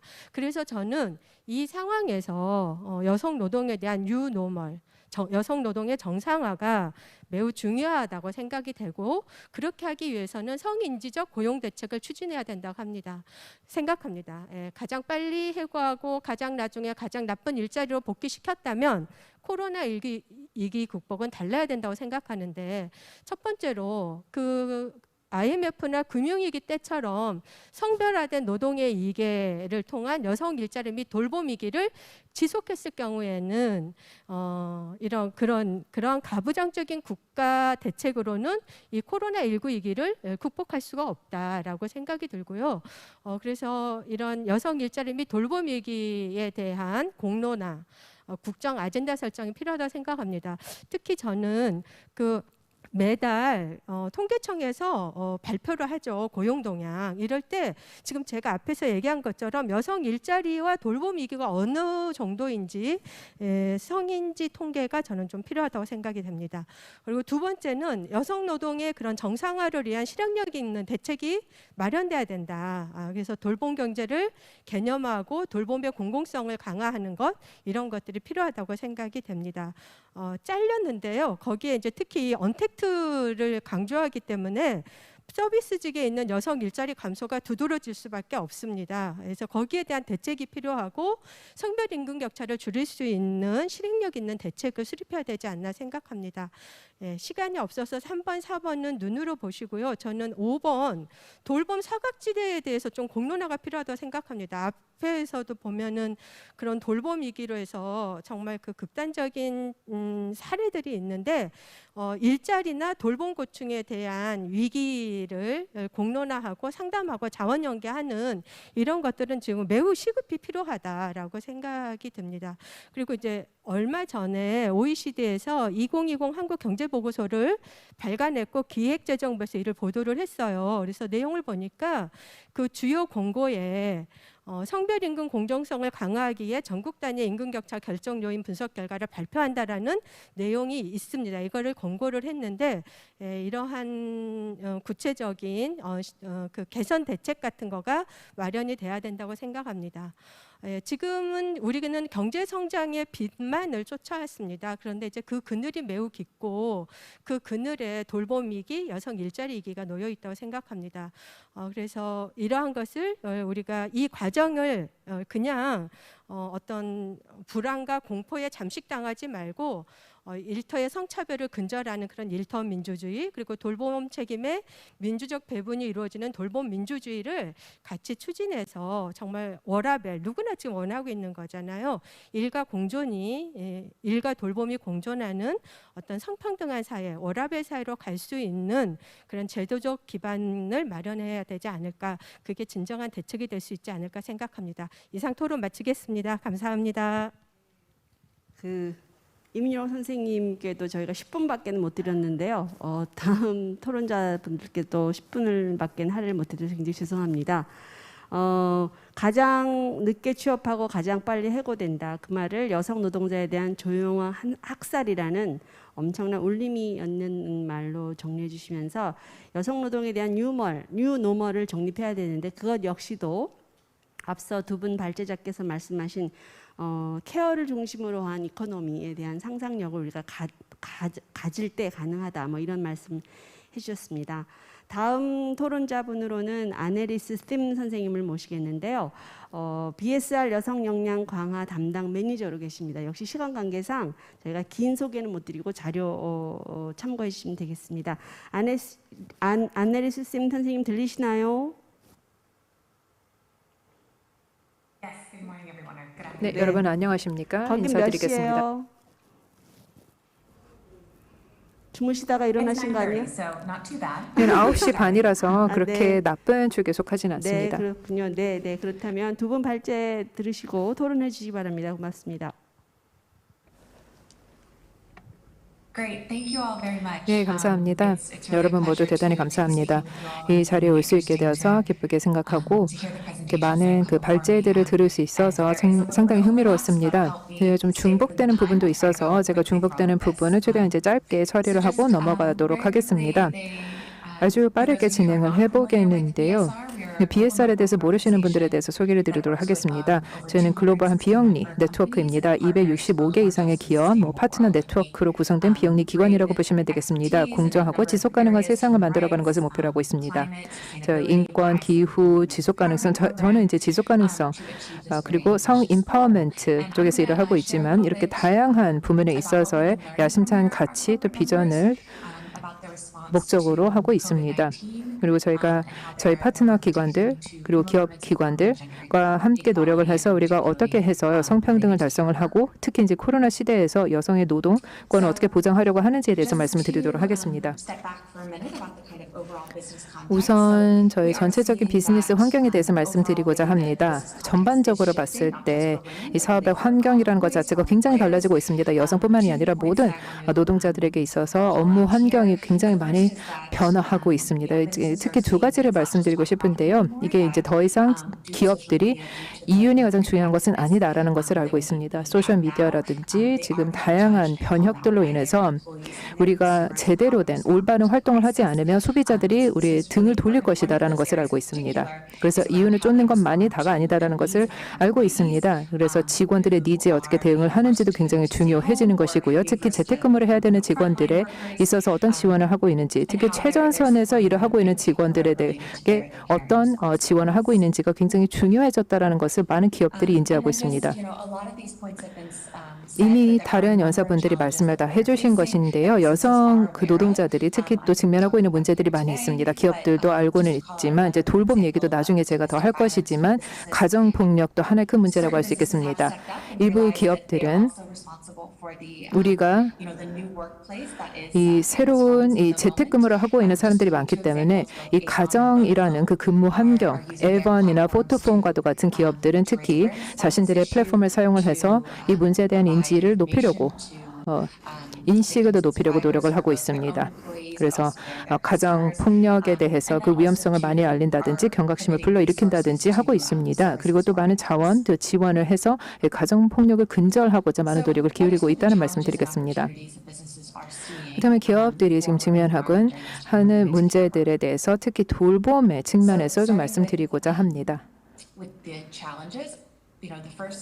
우선 앞서서 이제 다른 연사분들께서도 말씀을 해주셨지만 사실 이제 묵음 돌봄의 대부분은 여성들이 사실 코로나 이전에도 많이 했었지만 지금 이제 많은 학교들이 휴교령이 내려지고 해서 아이들이 더 집에 있음으로 인해서 여성들, 엄마들이 집에서 더 많은 묵음 돌봄을 하고 있다는 것이죠. 이게 5월쯤에 발표된 보고서에 따르면은 그게 실질적으로 수치로 나와 있었습니다. 이 양부모 가정이 있을 때 한 부모가 어떤 일을 해야 될지 결정을 내릴 때 한 부모가 엄마가 아빠가 있을 때 누가 일을 그만두고 누가 지금 잠깐 휴직을 해야 되고 집에 남을 것이냐라는 결정을 내려야 될 때 이게 사실 한 여성인 경우가 훨씬 압도적으로 많습니다. 여성이 한 85% 같은 경우에는 보통 여성이 휴직을 내는 경우가 있습니다. 많은 경우는 여성의 임금 자체가 더 낮기 때문에 그렇습니다. 또 어떤 경우는 여성들이 자발적으로 근무 시간을 단축을 한다든가 좀 탄력 근무를 한다든가 아예 퇴직을 하는 경우를 선택하는 것 또한 보고 있습니다. 그래서 이런 좀 부정적인 어떤 그 영향들, 이런 결과들이 나오고 있다는 말씀을 드리겠습니다. 여성들이 휴직을 하거나 퇴직을 해야 되는 경우도 있지만 어떤 기회도 있습니다. 예를 들어서 유연 근무, 탄력 근무 제도 같은 것이 있습니다. 팬데믹 시작 초기쯤에 많은 기업들이 남성 직원 그리고 여성 직원 모두에게 재택근무를 할 수 있도록 하는 그런 환경을 제공을 하는 것이 요구됐습니다. 그래서 직원들이 모두 원격 근무를 할 수 있도록 그런 환경을 마련해야 됐었습니다. 그런 기회가 있었기 때문에 사실 이제 그 코로나 초기에도 그랬지만 지금까지도 계속해서 많은 직원들이 계속해서 탄력근무, 유연근무를 할 수 있게 되는 것이죠. 그래서 시간 관리를 좀 더 유연하게 할 수 있게 된 것입니다. 그리고 또 이런 직원들이 재택근무도 더 많이 하는 경우도 있었고요. 그리고 또 다른 것은 이 돌봄을 더 공유하는 것 또한 보고 있습니다. 사실 보건의료 종사자 중에 많은 종사자들이 여성이죠. 그래서 이런 경우에는 여자가 의사이고 간호사의 경우는 남성이 집에 있는 경우가 많이 있습니다. 그래서 무보수 돌봄에 하려는 시간이 이제 남성들도 조금씩 증가하는 것입니다. 그리고 조금이라도 이런 일시적으로라도 남성이 무보수 돌봄에 종사를 했다 하면은 나중에 장기적으로 그 영역에 갈 수 있다라는 연구 결과가 나왔습니다. 그래서 지금 잠깐 경험을 했다 하더라도 이게 나중에 가서 고무적인 결과가 나올 수 있다는 것을 알 수 있습니다. 그래서 짧게 기업들이 어떤 대응을 하고 있는지 말씀드리겠습니다. 지금 저희 젠더 반응적인 그 회복에 대해서 말씀을 드리겠는데요. 이것은 사실 여성에게도 좋긴 하지만 그 기업에게도 좋습니다. 왜냐하면 기업이 자신들의 직원을 잘 돌봐주면은 직원들을 잘 지원을 하면은 기업 자체에도 굉장히 좋습니다. 휴직을 하고 퇴직을 하고 한다 하더라도 굉장히 뛰어난 두뇌를 가지고 있는 직원들이 나가게 되면 그 기업 자체에게도 좋지가 않기 때문에 많은 여성들이 이렇게 유시를 하는 것을 기업들이 원치 않아서 나중에 가서 다시 재고용하는 경우를 많이 볼 수 있었습니다. 그리고 또 그 소비의 결정을 내리는 데 있어서도 여성들이 많이 하고 있습니다. 그래서 사실 여성들에게 유급 업무를 주지 않게 될 경우에는 여성들이 그만큼 소비를 안 하게 될 것이기 때문에 소비 진작하는 차원에서도 여성들에게 많은 기회를 하는 것이 좋다라는 것을 기업들이 알고 있습니다. 기업들이 어떤 일들을 구체적으로 했으면 좋겠다는 말씀을 드리겠습니다. 기업들 자체가 코로나에 대해서 성인지적인 반응을 하고 있는지 여부를 보는 것이 굉장히 중요합니다. 그 여부를 확인하기 위해서는 여성들이 정말 의사결정 과정에 참여를 하는지를 확인해야 됩니다. 사실 여성 리더십에 있어서는 많은 격차가 있는 것이 사실입니다. 여성 CEO도 많이 부재하고요. 하지만 고용을 하고 채용을 하고 누구를 퇴직을 한다거나 해고를 할 때 이 결정 과정에 있어서 여성이 많은 목소리를 낼 수 있어야 되겠습니다. 그리고 또 많은 기업들은 이미 성평등의 확약을 한 바 있습니다.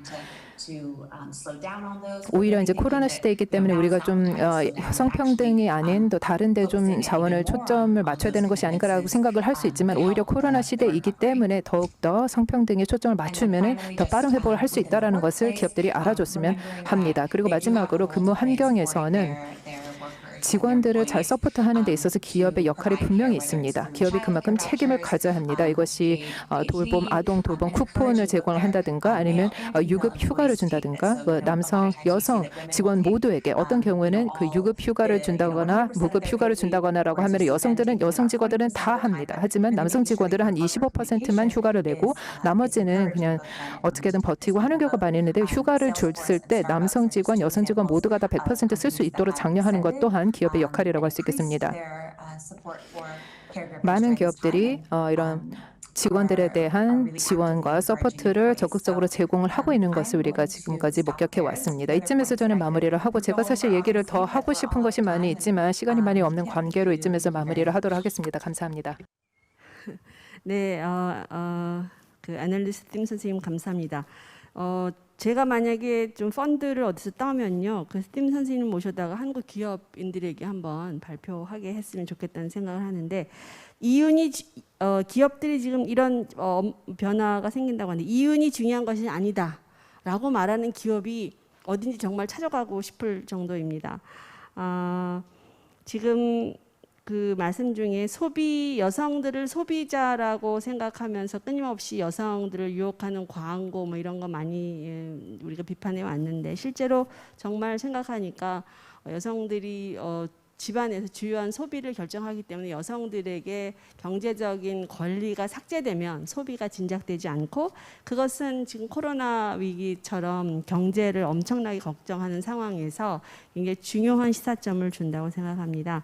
앞에 세션 1, 2도 마찬가지고 저희 세션도 그렇고 토론자 발제자들이 하셨던 말씀과는 다른 톤의 말씀을 해주신 심 선생님께 다시 한번 감사의 말씀을 드립니다. 다음 토론자는 한국의 서승희 선생님이신데요. 한국사이버성폭력대응센터 대표이십니다. 제가 다른 토론자분들은 소개를 그냥 간략하게 시간 때문에 안 드린다고 했는데 서승희 선생님 소개는 잠깐만 드릴게요. 2019년 하반기부터 텔레그램 성착취방을 모니터링하고 텔레그램 성착취 공동대책위원회를 제안해 여러 단체가 공동으로 피해 지원과 대응 운동을 이어오고 계신데요. 지금 한국 사회에서 가장 필요하고 가장 열심히 일하시고 가장 열정적으로 일하시는 선생님이라고 생각돼서 제가 잠깐 시간을 할애했습니다. 서승희 선생님께서도 10분 안에 두 분 발제자의 발제 내용을 토론해 주시기 바랍니다. 네, 소개 감사드립니다. 안녕하세요. 코로나와 여성폭력 관련 토론을 맡은 서승희라고 합니다. 오늘의 귀한 자리에 함께할 수 있는 기회를 주셔서 큰 영광으로 생각하고 있습니다. 저희 단체는 2017년도부터 만들어진 사이버 성폭력 문제에 대응하는 단체인데요. 한국의 페미니즘 리부트 물결과 함께 탄생한 신생 단체라고 할 수 있겠습니다. 오늘 토론을 통해서 코로나가 여성폭력에 미치는 영향과 우리는 그 속에서 어떻게 새로운 가능성을 모색할 수 있을지 이야기해보고자 합니다. 앞서 멋진 발제들을 해주셨기 때문에 저는 바로 현장의 이야기로 넘어가 보도록 하겠습니다. 첫 번째는 코로나와 여성폭력 피해자 경험입니다. 가정폭력과 관련해서 반복되는 이야기가 나오고 있는데요. 안전한 집에 머무르라는 정부의 안내, 그것이 오히려 가정폭력 피해자에게는 더 많은 피해 위험에 노출시키게 됩니다. 그리고 경제활동의 제한으로 인해서 가정폭력 가해자에 대한 경제적 의존성이 증가하기도 합니다. 또 원격 수업으로 집에 머무르는 시간이 증가하면서 가정 내 갈등으로 여성 청소년들의 가출과 위기 상황이 더욱 쉽게 발생하기도 합니다. 위와 같은 상황 때문에 쉼터라든지 생활 지원 시설의 필요성은 더욱 증가하고 있지만 현재 신규 입소자를 받기 어려운 상황, 또는 기존의 운영 체계 또한 감염병에 취약한 상황으로서 여러 가지 문제들이 함께 증폭되고 있습니다. 또 시설 같은 경우에는 외출 제한으로 인한 신체적 구속감이나 갈등이 증폭되거나 사법기관의 휴정으로 인해서 여성폭력 사건에 대한 사법 절차 지연에 따른 불안감이 증폭되고 있습니다. 마지막으로는 장기화되는 코로나 상황으로 인한 무력감과 우울을 함께 나누고 있는 상황으로 이야기 드릴 수 있겠습니다. 다음은 코로나와 여성폭력 지원자 경험인데요. 여성폭력을 지원하는 사람들 또한 여성들입니다. 정부의 방역 관련 조치에 대해서 이행하는 것과 폭력 피해 지원의 필요성 사이에서의 간극을 지원자들은 경험하게 됩니다. 또 내방 대면 상담의 중단으로 인해서 상담 지원 공백의 문제가 함께 발생하고요. 쉼터라든지 생활 지원 시설의 감염병 특화 관리 업무, 그러니까 코로나19에 어떻게 대응해야 되는지에 대한 추가적인 조치들로 인해서 지원자의 피로감이라든지 소진에 대한 호소가 이어지기도 합니다. 사회적 거리두기가 불가능한 물리적 지원 공간 환경이 문제가 되기도 합니다. 그리고 여성폭력 지원자 대부분 여성이기 때문에 가정 내 돌봄에 대한 책임이 함께 작동하면서 그와 관련한 노동에 대한 강도가 중복으로 증가하기도 합니다. 교대 근무라든지 재택 근무로 인해 피해 지원의 전문성을 제고하기 어려운 것과 동시에 지원 사례 수를 늘리기 어려운 문제가 함께 발생하고 있는 상황입니다. 그리고 그 다음에 저희 단체가 다루고 있는 사이버 성폭력 문제와 코로나를 연결해서 말씀드려보고자 하는데요. 온라인을 이용한 여성폭력 증가를 명확히 확인할 수 있는 국내 통계는 현재 없습니다. 다양한 온라인 네트워킹에 보편화는 사이버 성폭력의 증가 가능성을 쉽게 예측할 수 있는데요. 사이버 성폭력은 진화하는 디지털 기술을 악용해서 계속 변종적으로 발생하고 있습니다. 그래서 아자르라는 랜덤 영상 채팅 어플리케이션이 그것이 이제 만들어진 이후 바로 이제 라자르를 통한 사이버 성폭력 사례가 매우 증폭되는 그런 경험을 하기도 했습니다. 또 온라인 공간이라는 연결이 갖는 양면성이 있는데요. 우리에게 온라인 공간의 연결성은 많은 가능성을 열어주기도 합니다. 하지만 누가 어디서 나를 보고 있는지 정확히 알지 못하지만 시선이 갖는 권력의 힘으로 인해서 폭력을 경험하는 이들에게는 디지털 파놉티콘이 펼쳐지기도 합니다. 이것은 피해자분들에게 매우 큰 고통을 겪게 하는 온라인 공간의 양면성이라고 이야기 드릴 수 있겠습니다. 또 다음은 저희 단체가 직접 지원하면서 겪게 된 사이버 성폭력 피해 지원 경험인데요. 특히 성적인 촬영물이 유포된 피해자분들의 경우에는 코로나 이전에 대면 상담 시에 얼굴을 가리기 위해 마스크를 쓰고 항상 저희를 만나곤 하셨습니다. 하지만 이제 모두가 마스크를 쓰고 사회적 거리두기를 하는 상황이 오히려 편안하게 느껴지기도 한다라는 이야기를 하시기도 했습니다. 또 한편 사람들이 집안에 머무르는 시간이 길어지고 온라인 공간을 더욱더 많이 활용하게 되면서 이미 유포됐던 본인의 성적 촬영물들이 다시 유포되는 것이 아닌지에 대한 불안을 호소하시기도 했습니다. 또 재판 연기, 생계적 어려움, 코로나 블루 상황에서의 사이버 성폭력 피해 회복이 어떻게 가능할 것인가에 대한 고민들을 함께 나누기도 합니다. 물리적 공간의 흐름은 점점 더 단절되고 있지만 온라인 공간의 흐름은 더욱더 빠르게 흘러나가고 있습니다.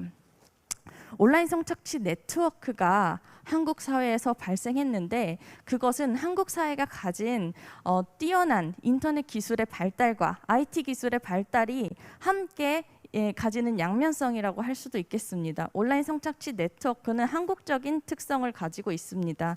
첫 번째 소라넷, 이용자가 100만 명이 넘는 사이트였고요. 그리고 이 공간에서 불법 촬영물들이 15년도 넘게 유통되면서 엄청난 수익을 올렸었던 사이트입니다.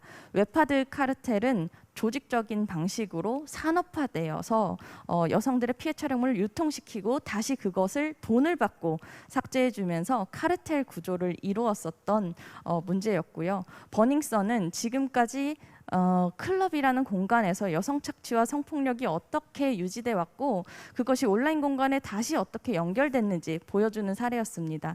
마지막으로 2020년 최근에 발생했었던 텔레그램 성착취 사건은 텔레그램이라는 메신저 속에서 수만 명의 남성들이 모여서 협박을 통해 얻어낸 성적 촬영물들을 유통시키는 그와 같은 끔찍한 범죄였습니다.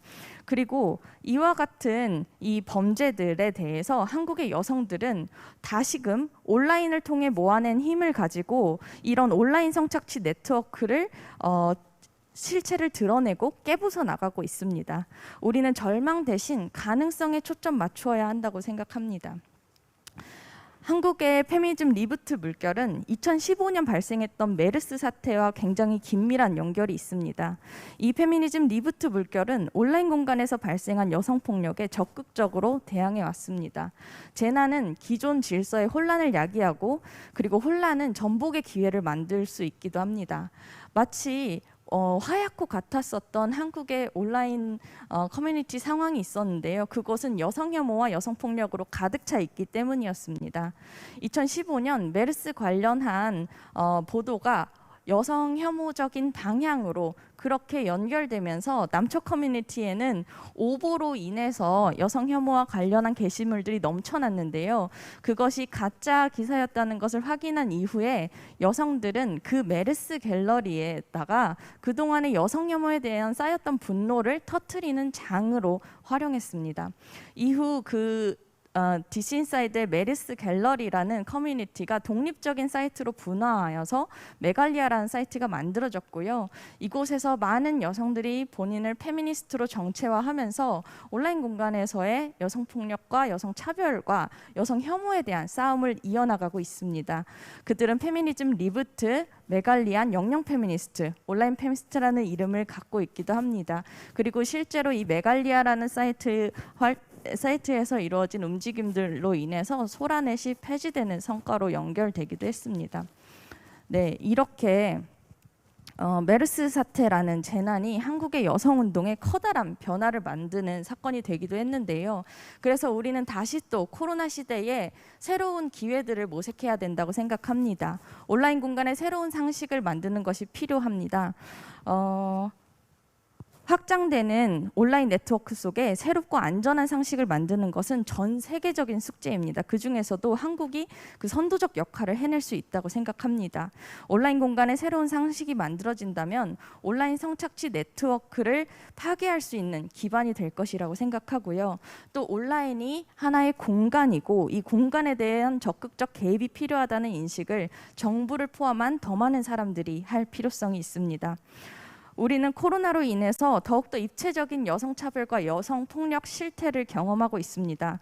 물론 이 상황에서 여성 의제가 오히려 부차적인 것으로 다뤄지기도 하지만 우리는 여성이 경험하는 여러 가지 문제를 지금 상황 속에서 더 명확히 짚어낼 수 있습니다.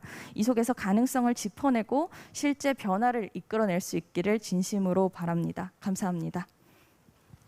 네, 고맙습니다. 지금 사이버 성폭력을 강력하게 대응하시는 대표답게 그 경험을 말씀해 주셨는데요. 팬데믹의 확산을 막기 위해서 집에 머무르라는 정부의 굉장히 중립적이고 합리적으로 보이는 이 지시가 여성들에게는 어떤 영향으로 다가오는지, 또 경제 일변도의 정부의 우려와 정책들이 여성의 경험에게는 어떻게 다른 방식의 영향을 미치는지 등을 말씀해 주셨습니다. 끝으로 재난은 혼란으로 이어지지만 그것은 항상 정복의 기회를 만들어주고 여성에게 역시 이 코로나 속의 혼란과 불안이 반드시 기회로 작용할 것이라는 매우 희망적인 말씀으로 만들어주셨고, 온라인 공간의 새로운 상식을 구축해야 된다는 너무나 지당한 말씀으로 말씀을 끝내셨습니다. 예, 오늘 저희 긴 세션의 마지막 토론자 선생님을 모실 텐데요. 선생님은 지금 어디 계신가요? 루파다트 선생님 어디 계세요? 안녕하세요. 저는 지금 저도 미국 동부 DC에 있습니다. 워싱턴이기 때문에 지금 이제 조금씩 이제 아침이 되고 있습니다. 지금 4시, 새벽 4시입니다. 네, 그래도 이 토론 끝나고 주무시지 말고 저희랑 끝까지 같이 해주세요. 고맙습니다. 네, 선생님. 네, 사실 굉장히 활력이 많이 있는 포럼이기 때문에 굉장히 각성이 되고 있고요. 그리고 여러 이런 토론 그리고 논의를 통해서 특히 한국의 이런 운동을 통해서 많은 고맙습니다. 배움을 갖고 있습니다. 네, 선생님 간략하게 소개드리면 위민 인 글로벌 헬스 대표 및 공동 창립자셔요. 그래서 아마 그런 분야와 관련해서 오늘의 발제를 토론해 주실 거라 생각하시는데, 선생님 죄송하지만 10분간 짧게 토론 맞춰주시기 바랍니다. 선생님 토론해 주세요.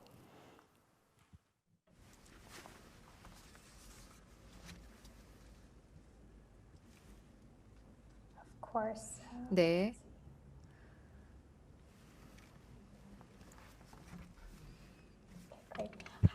네, 여러분 안녕하십니까? 저는 루파 다트입니다. 위멘 인 글로벌 헬스의 대표이자 창립자입니다. 저희는 WGH는 글로벌 운동입니다. 여러 지역 그리고 여러 이제 배경을 가지고 있는 여성분들을 다 모아서 글로벌 헬스를 위해서 노력을 하고 있습니다. 하나의 플랫폼으로서 여성들의 가시성을 보여주고 하고 있습니다. 성불평등을 겪고 있는 여성들에 있어서 우리가 촉매로서의 활동을 하려고 하고 있습니다. 저희는 최전선에서 일을 하고 있는 조직이라고 자부를 하고 있습니다. 특히나 모든 부문에 있어서의 권력 구조, 불평등에 저희는 도전을 하고 있습니다. 저희는 전 세계적으로 입지를 가지고 있습니다. 지금 보시다시피 23개 지사가 전 세계적으로 널리 있습니다. 한국 지사는 없기 때문에 나중에 가서 저희 WGH 한국 지사를 오픈하는 것에 대해서 혹시 논의를 할 수 있으면 좋을 것 같습니다만, 저희는 2015년에 창립을 했습니다. 그때 당시 저희가 세계 보건의료 종사자들을 봤을 때 이 중에 한 70% 이상은 여성인데 사실 25%만의 여성들이 선임 역할을 가지고 있다는 것을, 고위 역할을 가지고 있다는 것을 알게 되었습니다. 특히 코로나19라는 시대에서 여성이 리더십을 발휘하고 있는 것과는 대조적인 모습입니다. 저는 코로나19 팬데믹에서의 여성, 보건의료 종사자들, 여성에 대해서 말씀을 드릴 것입니다. 지금 이 문제에 대해서 많은 분들이 얘기를 하셨지만 저희 WGH에서는 젠더 에퀴티 허브를 WHO와 함께 공동 의장으로서 일을 하고 있습니다. 그래서 저희는 여기에서 젠더 변혁적인 도구 또 정책의 입안을 계속해서 촉구하고 있습니다. 그래서 실질적으로 젠더 변혁적인 일을 보건의료계에 어떻게 우리가 전달을 할 수 있는지를 노력을 하고 있습니다. 다시 말씀드리지만 세계 보건은 여성이 제공하지만 남성이 주도합니다. 하나의 피라미드형 구조로 나와 있는 것을 아실 수 있습니다. 가장 마지막에 보시면 장기 돌봄, 요양을 제공하는 종사자분들은 90%가 여성입니다. 하지만 점점 피라미드를 위로 올라가시면은 전체 보건의료계에 계신 여성들이 한 70%인데요. 학계라든지 보건장관이나 아주 고위급의 WHO에 가는 고위급 대표 단장이나 CEO급을 보면은 거의 한 20% 미만으로 수치가 떨어지는 것을 알 수 있습니다. 또 민간 부문에는 심지어 CEO 것을 보시면요. 5% 미만의 여성만이 이제 CEO 역할을 가지고 있다는 것을 알 수 있습니다. 이 피라미드를 보시면은 저희가 이 WGH가 어떤 일을 하고 있는지를 잘 보실 수 있으리라 생각합니다. 이 불평등을 평등의 구조로 변혁을 시키는 것이 저희 가장 큰 목표입니다. 지금 저희가 세계보건총회, 그 세계보건기구의 세계보건총회에서 대표단이 갈 때마다 단장이 누구인지 여성인지 여부를 우리가 보려고 했습니다. 이것을 2005년부터 계속해서 봤었는데요. 2020년 가장 마지막에 세계보건총회만 하더라도 그렇게 큰 수치가 아니었습니다. 31%였던 경우가 있었습니다. 테드로스 지금 현재 그 성총장님께서 오셨을 당시에 성평등에 대해서 주창을 하시고 많은 회원국들이 그만큼 성평등 대표성을 가질 수 있도록 노력해 줄 것을 촉구를 했습니다. 그래서 그때 반짝 30% 이상으로 성장한 것을 알 수 있었습니다. 그때 이제 제네바에서 많은 이제 보건의료 정책에 대한 얘기를 할 때 여성 대표성을 더욱더 키워달라고 요구를 했었습니다. 여기를 보시면은 여성들이 정책 리더십 역할에 가장 없는 경우가 이 서태평양 지역이라는 것을 아실 수 있고요. 그리고 또 지중해 동부 쪽의 그 국가들도 많이 적은 것을 알 수 있습니다. 아시아 같은 경우 저는 사실 저도 인도 출신인데요.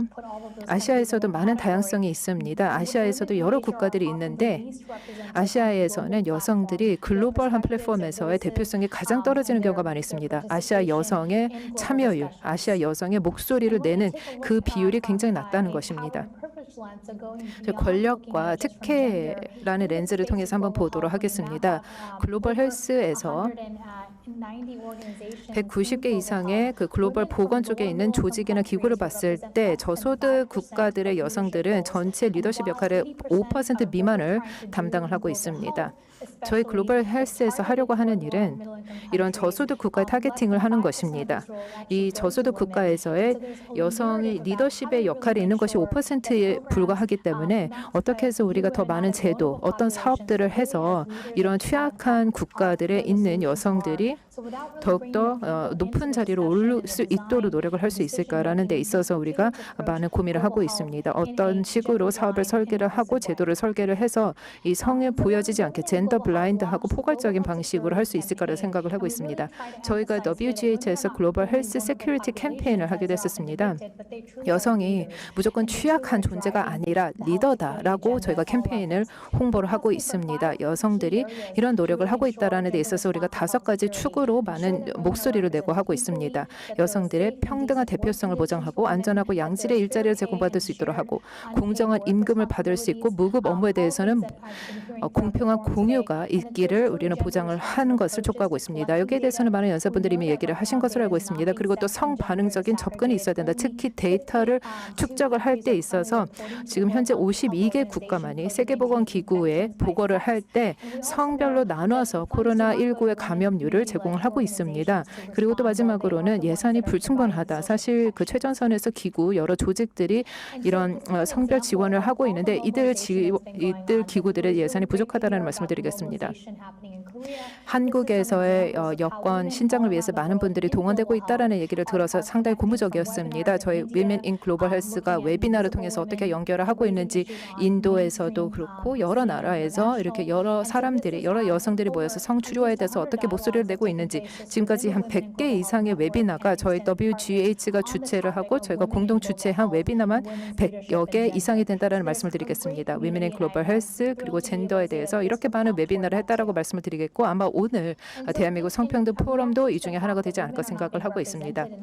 여성들이 보건 안보에 있어서 특히나 많이 취약하다고 할 수 있겠습니다. 최근에 들어서 제가 분석을 한 자료를 보면은 여성들이 코로나19에서의 의사결정 과정에 있어서 어느 정도의 참여를 하고 있는지를 봤었는데요. 저희가 데이터를 확보할 수 있는 87% 국가들을 봤습니다. 국가 태스크포스 팀이 있는 87개 국가들을 봤었습니다. 저희가 크라우드 소싱이라든지 혹은 그냥 저희가 여러 연락을 통해서 네트워킹을 통해서 받았었는데요. 코로나 전체 태스크포스 팀에 있어서 10% 미만의 그 참여를 가지고 있다는 것을 말씀을 드리겠습니다. 다시 계속해서 주장을 하고 있는 것이 실제로 보건의료 서비스를 제공하는 것은 여성이지만 이것을 주도하는 사람들은 남자입니다. 저희가 어제만 하더라도 WHO 그 사무총장님과도 대화를 나눈 바 있었습니다. 더욱더 회원국들과 함께 노력을 해주셔서 이 현실을 바꿔달라고 얘기를 했습니다. 회원국들도 다 여기에 동의를 했고 세계보건기구의 그 5월에 저희가 채택을 했던 결의안에도 그 내용이 담겨 있습니다. 여성의 참여를 더욱더 도모하는 것이 사실 새로운 조항이 아니고 계속해서 제가 얘기를 하고 왔던 조항인데 여기에 대해서 실천이 중요하다는 것입니다. 이것이 왜 그러냐면 성포괄적인 의사결정이 있으면 사실 굉장히 많은 혜택이 나온다는 것입니다. 젠더, 보건, 혁신, 지식, 환경에 대해서 여러 혜택이 나온다는 것이고 공정한 접근이 보장이 된다는 것입니다.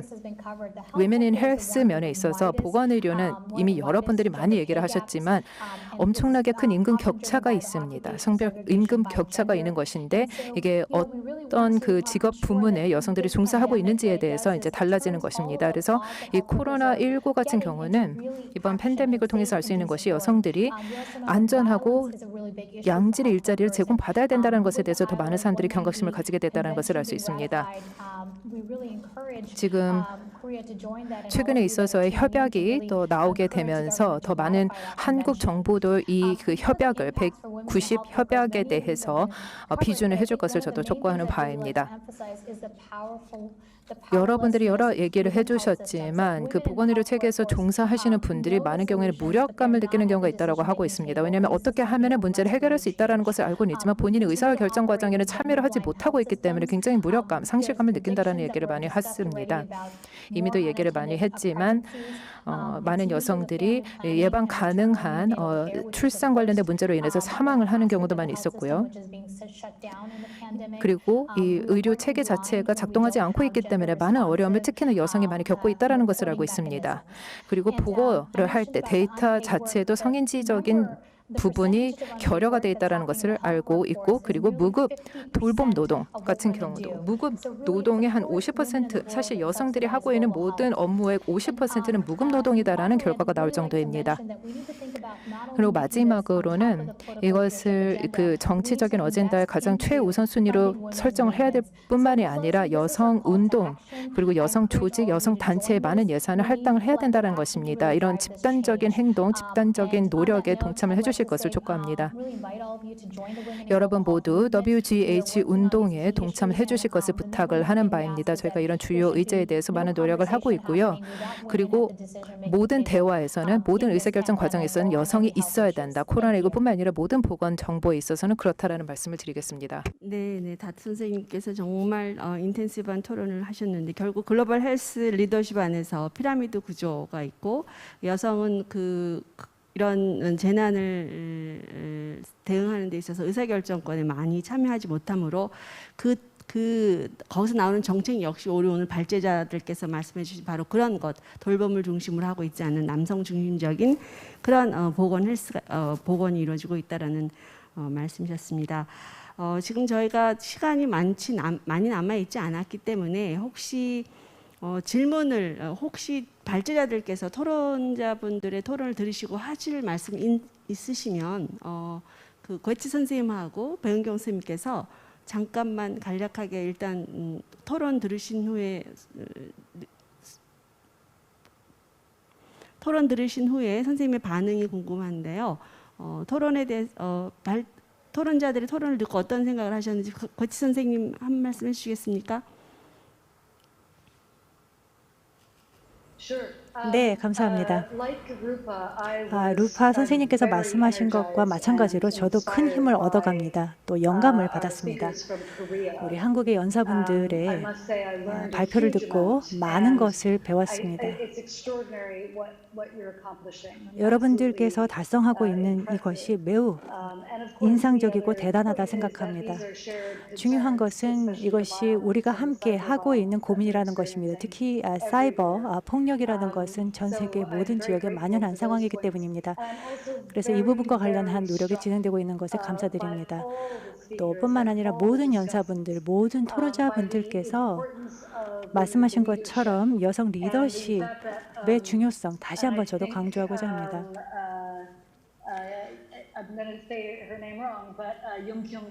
예, 그리고 배은경 교수님께서 말씀하신 것처럼 또 제 다음 바로 말씀하셨던 교수님께서는 여성이 이런 권력을 갖는다고 해서 성인지적인 반응으로 이루어지진 않는다는 말씀을 하셨습니다. 그렇기 때문에 중요한 것은 여성의 리더십, 특히 보건 부문, 그리고 사회 보호, 사회 보장 부분, 그리고 정치적인 부분에서의 리더십이 강화되어야 한다라는 말씀을 하셨고, 애널리스트 심이 말씀하신 것처럼 노동시장뿐만 아니라 기업 부분에서도 여성의 목소리가 반영되어야 한다고 말씀하셨습니다.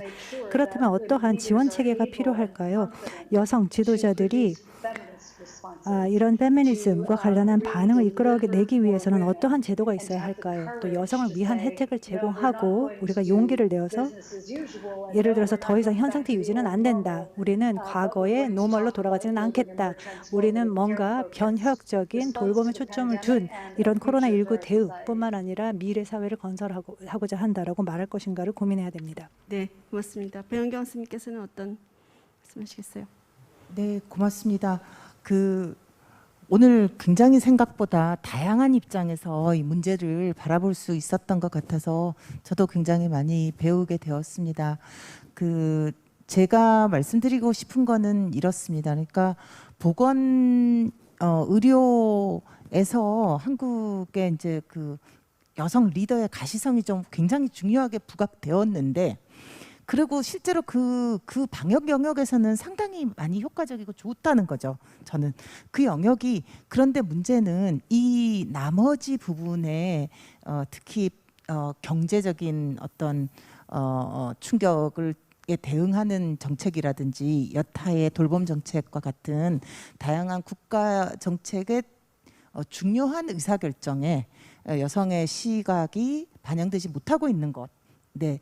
그리고 실제로 그 중요한 의사결정이라고 하는 것이 가령 돌봄이라던가 이 돌봄 노동자의 문제를 예를 들어 그냥 사회 안전망을 구축하고 그다음에 필요한 사람들한테 서비스를 좀 돌봄을 받을 수 있게 해주면 된다라고 하는 정도의 생각을 하고 있다는 거죠. 그래서 그런 식의 남성 중심적인 생각이 이 그러니까 코로나19 상황에서도 바뀌지 않고 있다. 지금 그 말씀을 드린 것이고, 이랬을 때 가령 제가 사실 정확하게 강조를 드리지 못했지만 중요한 것은 우리가 늘 고령화 사회가 다가오고 있었고, 그런 상황에서 이제 또 뭐랄까요, IT 산업 같은 것, AI 이런 것들이 계속 발전하면서 인간의 일자리가 계속 줄어들 것이다라고 하는 것을 이제 예측하고 있는 상황. 그런데 일자리가 없으면 구매력이 떨어지기 때문에 경제가 돌아갈 수가 없다라고 하는 상황. 이런 상황에서 일자리에 대한 생각이나 경제 성장의 동력에 대한 생각도 완전히 좀 달라져야 될 부분이 있고, 그 부분은 사실은 정확하게 돌봄 노동이라고 하는 것을 우리가 인간의 필수적인 어떤 활동이고, 이것이 굉장히 제대로 제대로 지불받아야 되는, 사회적인 인정이 되어야 되는 노동이다. 그래서 좋은 일자리로서 돌봄 노동 일자리를 많이 만들고, 그렇게 함으로써 이것이 여성들이 그냥 할 수 있는 여성성의 어떤 값싼 노동이 아니라 굉장히 중요한 일자리다라고 하는 생각을 하면서 우리가 경제 성장의 동력으로도 생각할 수 있는데, 이런 팬데믹 상황에서조차 좀 이중적인 모습을 보이고 있지 않는가. 돌봄이라는 게 중요하다고 얘기하면서도 실제적으로는 그냥 가정 내에서 공짜로 할 수 있는, 당연히 그것이 다 되어 있을 수 있는 것으로 가정하고 있는 지금 이 부분에 대한 문제 제기를 했던 것입니다. 그리고 잠깐만요. 그 여성 폭력에 대해서 한국 사회 저도 발표를 하고 싶었는데, 네, 그 부분에 대해서 통계가 너무 없다고 하더라고요. 그래서 그런 통계가 없는 와중에 이렇게 발표를 잘 해주셔서 너무 감사합니다. 네, 할 말 너무 많고 다뤄야 될 주제도 많은데 어쨌든 오늘 발제해 주신 분들과 토론해 주신 분 모두 돌봄을 중심으로 한 뉴 노멀을 이 코로나 시대에 만들지 않으면 우리에게 이보다 더 큰 재난이 닥쳤을 때는 정말 여성은 재난으로 죽는 것이 아니라 바로 여성이라는 젠더 때문에 죽는다는 그 통찰력이 주는 시사점처럼 더 많은 고통 속에 빠질 수 있을 것 같습니다. 이 포럼이 부디 한국 정부, K방역으로 굉장히 자부심에 꽉 차 있는 한국 정부에게 뿐만 아니라 오늘 참여한 모든 사회 시민 여러분들에게 돌봄이라는 것에 대한 새로운 상상력, 돌봄을 중심으로 한 뉴 노멀을 상상하는데 굉장한 인사이트가 되고 통찰력으로 작용했으면 좋겠습니다. 끝까지 토론과 발제에 참여해 주신 분 이제 주무셔도 되겠어요. 네, 너무 감사드립니다. 이것으로 저희 세 번째 세션을 모두 마치도록 하겠습니다. 고맙습니다. 고맙습니다. 네, 고맙습니다. 정말 전례 없는 세계적 코로나19 위기 속에서 여성들의 삶에 미치는 영향과 과제, 그리고 성평등 실현을 위한 방안을 모색해 볼 수 있는 정말 소중한 시간이었습니다. 함께 진행을 해주신 나윤경 한국양성평등교육진흥원장님, 그리고 함께 참여를 해주셨던 배은경 서울대학교 교수님, 앤마리 괴츠 뉴욕대학교 교수님, 임윤옥 한국여성노동자회 자문위원님, 그리고 아내리썸 BSR 여성역량 강화 담당 매니저님, 그리고 서승희 한국사이버성폭력대응센터 대표님과 마지막으로 루파다트 위민 인 글로벌 헬스 대표님께 진심으로 감사드리겠습니다. 특히 미주 쪽은 지금 아직은 새벽 시간입니다. 이른 아침에도 불구하고 함께해 주신 해외 연사 여러분들께도 다시 한번 감사 인사드리겠습니다. 긴 시간 여러분과 2020 대한민국 성평등 포럼 진행했습니다. 내일도 이어집니다. 내일은 특별한 시간이 오전에 준비가 돼 있는데요. 오전 10시 청소년 성평등 콘텐츠 공모전 시상식이 있습니다. 우리 청년 여러분들과 함께 하실 수가 있겠고요. 10시 30분부터 방금 여러분과 함께 이야기 나눴던 관련된 이야기 2부가 펼쳐집니다. 네 번째 세션 여성과 팬데믹2, 팬데믹 이후의 변화라는 주제로 포스트 코로나 시대의 사회 변화 속에서도 성평등을 지속할 수 있는 방안 무엇이 있을지 함께 논의하는 시간이 준비가 되어 있습니다. 그리고 종합토론과 폐회식까지 함께 진행될 예정이니까요. 내일도 잊지 마시고 여러분 함께 해주시기 바라겠습니다. 끝까지 자리에 함께 해주신 시청자 여러분 530여 분 함께하고 계시는데요. 다시 한번 진심으로 감사 인사드리면서 오늘 프로그램 여기서 마무리 짓겠습니다. 문소리였습니다. 고맙습니다.